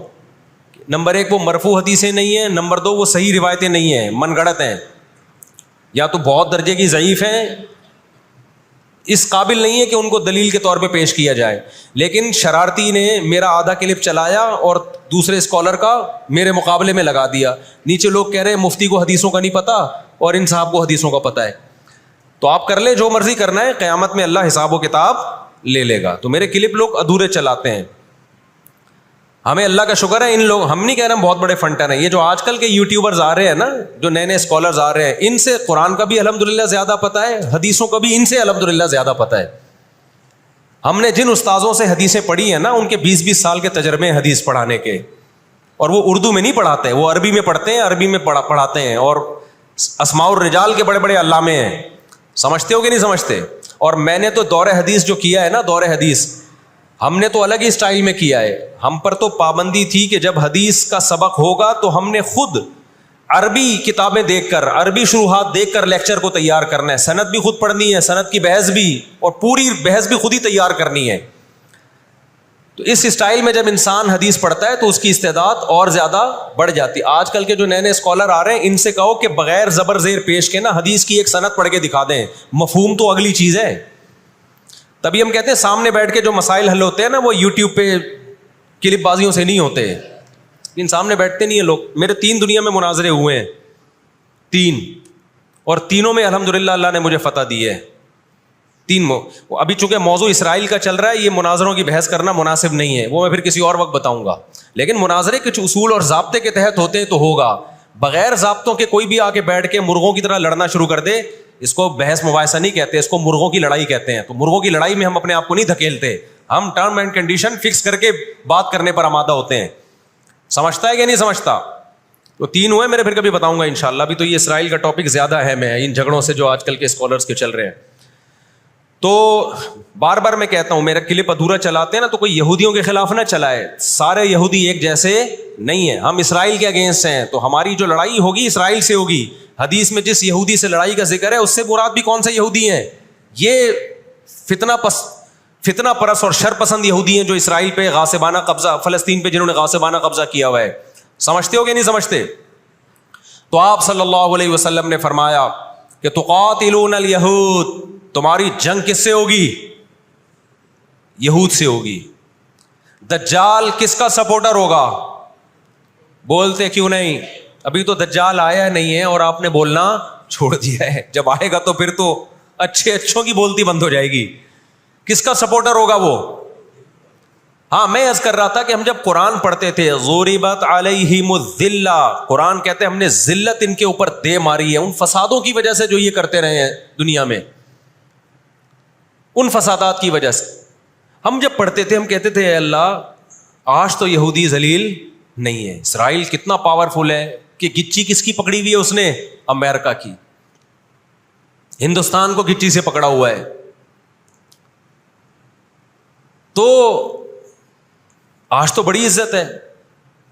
میں نے اپنے استاد سے یہ سوال پوچھا، انہوں نے بڑا معقول جواب دیا اور یہ تفسیر کی کتابوں میں بھی لکھا ہے.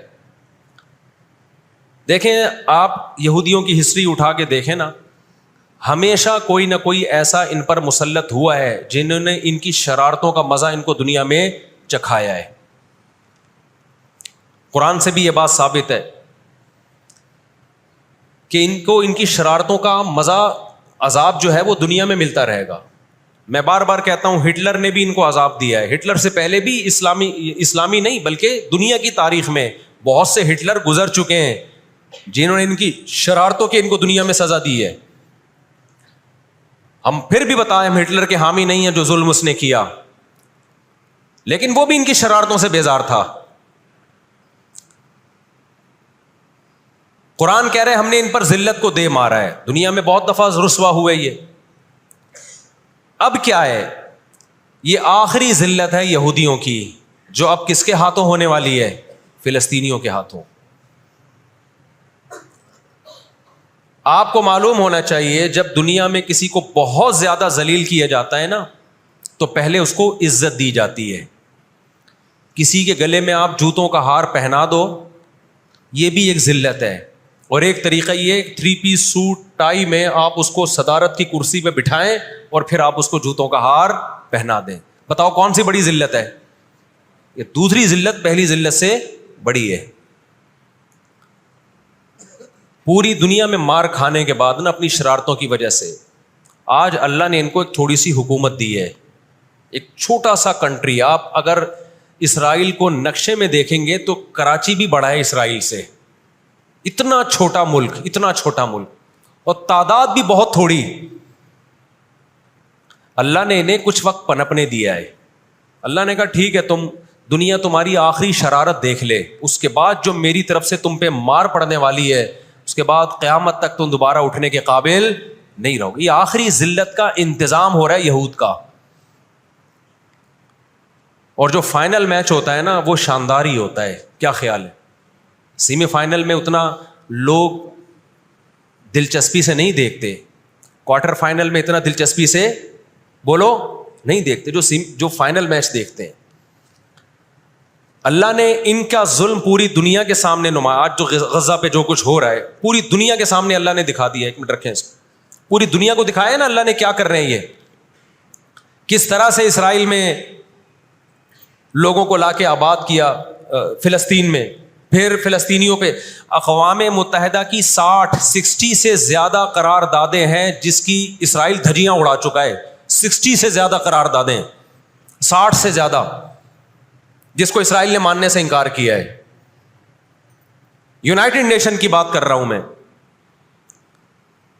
تو اللہ تعالیٰ ان کو تھوڑا سا پنپنے دے رہے ہیں کہ ٹھیک ہے اس دفعہ سیمی فائنل تم جیت لو، فائنل تک تو پہنچو نا تم، اس کے بعد ہوگا کیا. دیکھو آپ نے سنا ہوگا کہ لاتوں کے بت ہاتھوں سے نہیں مانتے. یہ جو اسرائیل جو کچھ کر رہا ہے نا اس کا اصل حل مجھے بھی پتا ہے مظاہروں میں نہیں ہے. اس کا اصل حل ہے جہاد. اس کا اصل حل کیا ہے؟ جہاد، جو کہ فلسطینی کر رہے ہیں. میں نے جب لوگوں کو یہ کہا نا کہ اپنے ملک میں پرامن مظاہرے کرو، لوگوں نے کہا لو پرامن مظاہروں میں لگا کے لوگوں کی صلاحیتیں خراب کر رہے ہیں. ہم آپ کو جہاد سے نہیں روکتے، لیکن آپ جہاد اپنے ملک میں کرو گے توڑ پھوڑ کر کے، یا جہاں یہودی ظلم کر رہا ہے وہاں لڑائی کرو گے آپ. تو یہ عجیب منطق نہیں ہے کہ ظلم وہاں ہو رہا ہے، آپ نے اپنے ملک میں توڑ پھوڑ کرنا شروع کر دی. تو اس سے یہودی ناراض ہوگا یا خوش ہوگا؟ وہ تو کہے گا اور اچھا ہے بم دھماکے کرو یار, پرامن نہیں, بہت بموں کے ساتھ کلاشن کوفوں کے ساتھ اپنی کنٹری میں مظاہرے کرو, ہمیں آ کے چھیڑو یہاں پہ.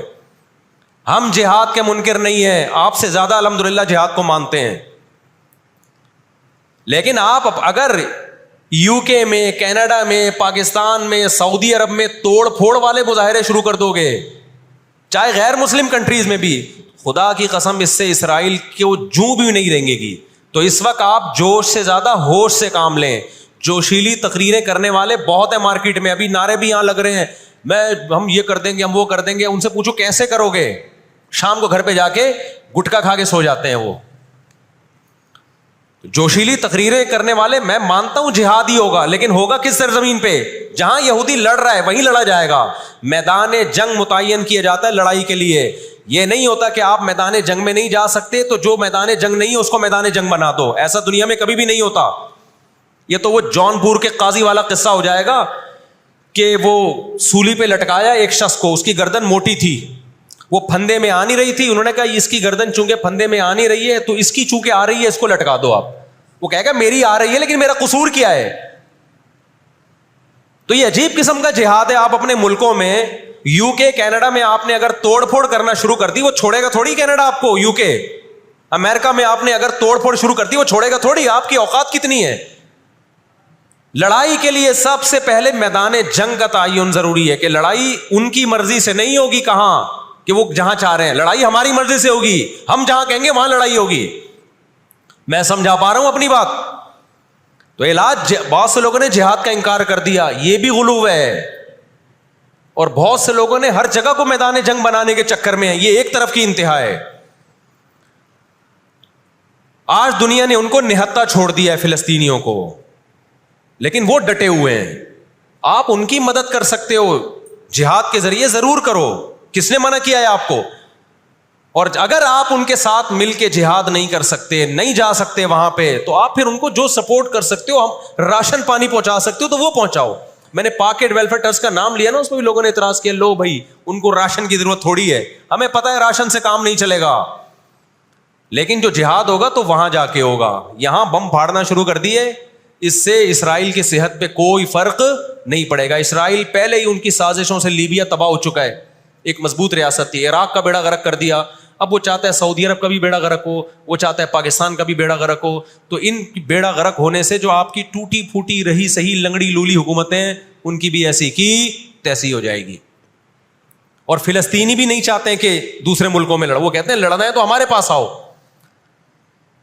تو یہ اب جو دنیا جا رہی ہے نا جس طرف, ہو یہ رہا ہے. میں نے آپ کو قرآن کی آیت پیش کی تھی نا, وَكَذَلِكَ نُوَلِّي بَعْضَ الظَّالِمِينَ بَعْضًا. اللہ کہتے ہیں ہم بعض ظالموں کو بعضوں سے پٹواتے ہیں. تو پہلی جو ابھی تک تو ہم نے نا امیدی کی باتیں کی ہیں. مسلمان ممالک شکست کھا کے بیٹھ چکے ہیں, 3 بڑی جنگوں میں شکست ہو چکی ہے.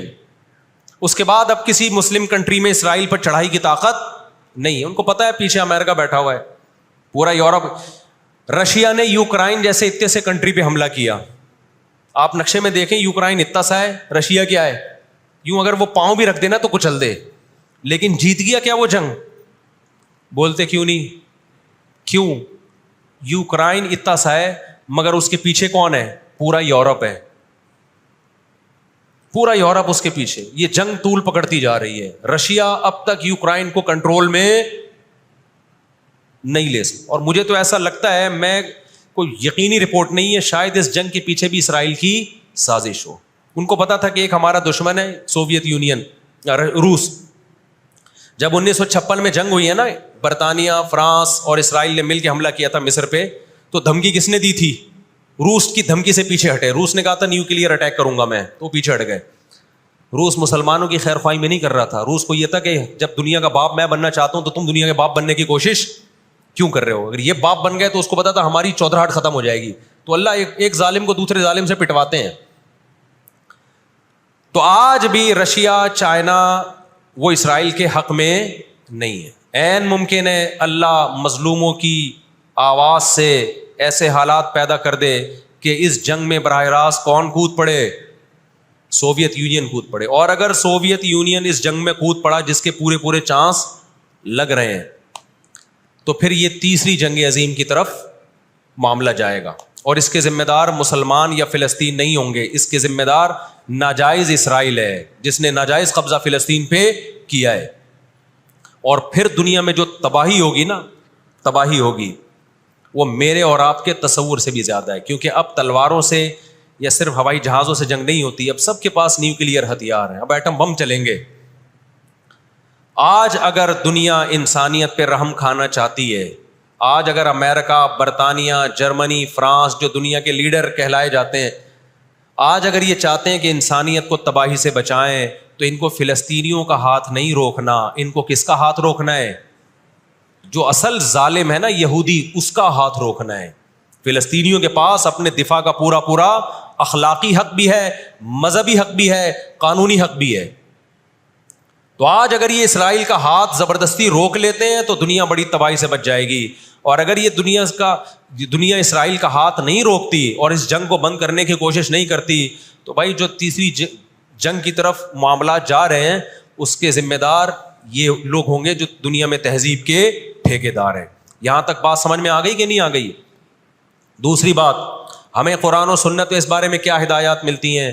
اللہ کہتا ہے میں نے یہود پہ ذلت کو مسلط کر دیا ہے۔ اس آیت میں اور اس حدیث میں جو میں نے تقاتلون الیہود والی حدیث پڑھی، اس میں مسلمانوں کے لیے خوشخبری ہے کہ اللہ تعالیٰ نے جیسے بنی اسرائیل انتہائی کمزور تھے، فرعون کا ظلم اور بربریت کا شکار تھے، اللہ سورہ قصص میں کہتے ہیں وَنُرِيدُ أَن نَّمُنَّ عَلَى الَّذِينَ اسْتُضْعِفُوا فِي الْأَرْضِ، ہم نے ارادہ کیا کہ زمین میں کمزور ترین لوگوں کو اٹھا کے زمین کا امام بنا دیں گے، طاقتور پہ غالب کر دیں گے۔ بہت دفعہ ایسا ہوا ہے، کم من فئۃ قلیلۃ غلبت فئۃ کثیرۃ باذن اللہ۔ اللہ کہتے ہیں دنیا کے نقشوں میں جو غالب ہوتا ہے، جس کی فتح اسباب کی دنیا میں یقینی ہوتی ہے، میں بہت تھوڑی سی جماعت کو طاقتور بنا کے دنیا کا امام بنا دیتا ہوں۔ ہمیں اللہ کی رحمت سے اور قرآن اور حدیث کی جو بشارتیں مل رہی ہیں اس سے پوری پوری امید ہے کہ انشاءاللہ یہ جو ابھی حالات ہوئے ہیں یہ فلسطین کی شکست پہ منتج نہیں ہوں گے، انشاءاللہ یہ اسرائیل کی شکست پہ اور یہودیوں کی ہمیشہ کے لیے شکست پہ یہ اس کا نتیجہ نکلے گا انشاءاللہ۔ اور نبی صلی اللہ علیہ وسلم کی وہ حدیث پوری ہوگی کہ تمہاری جو بڑی جنگ ہوگی، نبی نے کیا فرمایا؟ اس امت کی ایک جماعت ہمیشہ جہاد کرتی رہے گی، لا یزال طائفۃ من امتی ظاہرین علی الحق، ہر دور میں لڑائی ہوئی ہے، جہاد ہوا ہے۔ آپ اس ہسٹری اٹھا کے دیکھ، کہیں نہ کہیں جہاد ہمیشہ ہوتا رہا ہے، تو آج بھی ایسا ہوگا۔ اور بالآخر یہ معاملات اگر بین الاقوامی دنیا نے کنٹرول نہیں کیے تو نبی صلی اللہ علیہ وسلم کی پیش گوئیاں انشاءاللہ بہت جلد پوری ہونے والی ہیں۔ اور یہ جو ان کو عزت ملی ہے نا، یہ اصل میں بہت بڑی ذلت کی تمہید ہے۔ جب کسی کی بہت بڑی بےزتی کرنی ہوتی ہے تو اس کو پہلے بہت زیادہ عزت دینی پڑتی ہے۔ میں اکثر ایک واقعہ سناتا ہوں، ایک آدمی گیا کسی محلے میں، آ کے کہنے لگا اللہ کا شکر ہے اس علاقے میں میری عزت نہیں ہے۔ لوگوں نے اس میں شکر ادا کرنے کی کیا بات ہے؟ اس نے کہا اگر عزت ہوتی تو آج میری بہت زیادہ بےزتی ہو جانی تھی، آج میں نے ایسا کام کیا کہ میری بہت زیادہ بےزتی ہو جاتی۔ تو یہ ایک بہت بڑی ذلت کا پیش خیمہ ہے۔ ہماری ذمہ داری ہے کہ ہم ان کے لیے دعا بھی کریں، اپنے ملک میں ہم پرامن احتجاج بھی کریں۔ غیر مسلم ریاستوں میں بھی احتجاج کی اجازت ہے، یہاں ہم نے پرامن ہی کرنا ہے، یہاں توڑ پھوڑ سے کوئی فائدہ ہونے والا نہیں ہے۔ تو جوش میں ہوش نہ چھوڑ دیں آپ۔ یو کے میں پابندی لگائی کہ آپ فلسطینیوں کا جھنڈا نہیں لہرا سکتے، لوگوں نے لہرانا شروع کر دیا، اس کا نتیجہ کیا نکلا؟ فلسطین آزاد ہو گیا۔ اس سے جنہوں نے لہرایا ان کو گورنمنٹ اٹھا کے لے گئی۔ تو تھوڑے بہت لوگ جو کچھ غیرت جن میں تھی وہ بھی اپنے آپ کو ہاتھ پاؤں کٹوا رہے ہیں اگر، تو فلسطینیوں کے لیے پھر احتجاج کرنے والا، آواز اٹھانے والا دنیا میں کون ہوگا؟ تو جو میدان جنگ ہے وہی میدان جنگ ہے، اور جو میدان جنگ نہیں ہے اس کو میدان جنگ بنانے کی کوشش نہ کرو۔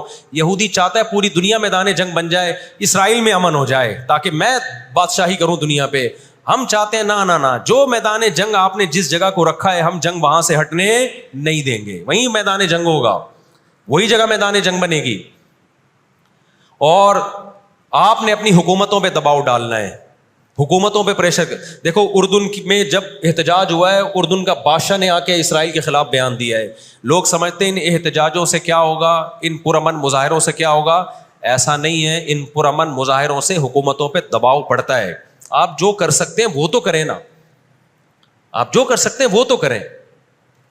اور احتجاج اور مظاہروں کی کال سیاسی جماعتیں دیتی ہیں، مفتیان کرام نہیں دیتے. لوگ مجھے کہہ رہے ہیں آپ بلاؤ احتجاج کا دھرنا ہم آئیں گے. مجھے پتہ ہے 4 آدمی بھی نہیں آئیں گے، 4 آدمی بھی نہیں آئیں گے ہمارے دھرنے پہ. یہ سیاسی جماعتوں کا کام، اور سیاسی جماعتیں بھی کر رہی ہیں، لیکن اور زیادہ کرنا چاہیے. حکومتوں کے کام ہوتے ہیں. سیاسی سطح پہ جو احتجاج جب گورنمنٹ لیول پہ ہوتا ہے وہ پاورفل احتجاج ہوتا ہے اور حکومتیں احتجاج جب کرتی ہیں جب ان کو پبلک کا ڈر ہوتا ہے. تو آپ سوشل میڈیا پہ، فیس بک پہ آپ احتجاج کے ذریعے دنیا کو دکھاؤ ہم فلسطینیوں کے ساتھ ہیں. اس سے فلسطینیوں کو بھی سکون ملے گا کہ دنیا نے ہمیں یتیم اور لاوارث نہیں چھوڑا. اب جی غزہ کا واقعہ ہونے سے پہلے دنیا نے ان کو بالکل لاوارث چھوڑ دیا تھا. ساری دنیا اسرائیل سے، ہمارے ملک میں اسرائیل کو تسلیم کرنے اور اتحاد کی باتیں شروع ہو گئی تھی. اس جنگ کے بہت زیادہ نقصانات ہوئے ہیں، لیکن اس کا ایک فائدہ بھی یہ ہوا ہے کہ اسرائیل کا ایشو دوبارہ دنیا میں کھڑا ہو گیا ہے. اب اتنا آسان نہیں ہے اسرائیل کو تسلیم کرنا. تو ہم اللہ سے دعا کرتے ہیں کہ اے اللہ ہمارے ان مظلوم بھائیوں کی مدد فرما، اور جو بھی ظالم ہیں ان کو ہدایت دے، جو ہدایت کے قابل نہیں ہے اللہ ان کو تباہ و برباد کرے. علماء نے یہ بھی کہا ہے کہ فجر کی نماز میں جو غاصب یہودی ہیں، اسرائیلی ہیں، ان کے خلاف قنوت نازلہ کا بھی اہتمام کرنا چاہیے. تو اس کا بھی موقع ملے تو قنوت نازلہ پڑھنی چاہیے. قنوت نازلہ نبی صلی اللہ علیہ وسلم کی سنت ہے کہ جب کفر کا ظلم بڑھتا تھا تو آپ صلی اللہ علیہ وسلم فجر میں بد دعا کیا کرتے تھے فجر کی نماز میں ان کے لیے. تو اسلام جہاں دعائیں سکھاتا ہے، ظالموں کے خلاف بد دعائیں بھی سکھاتا ہے. اللہ تعالیٰ سمجھنے کی، عمل کی توفیق عطا فرمائے.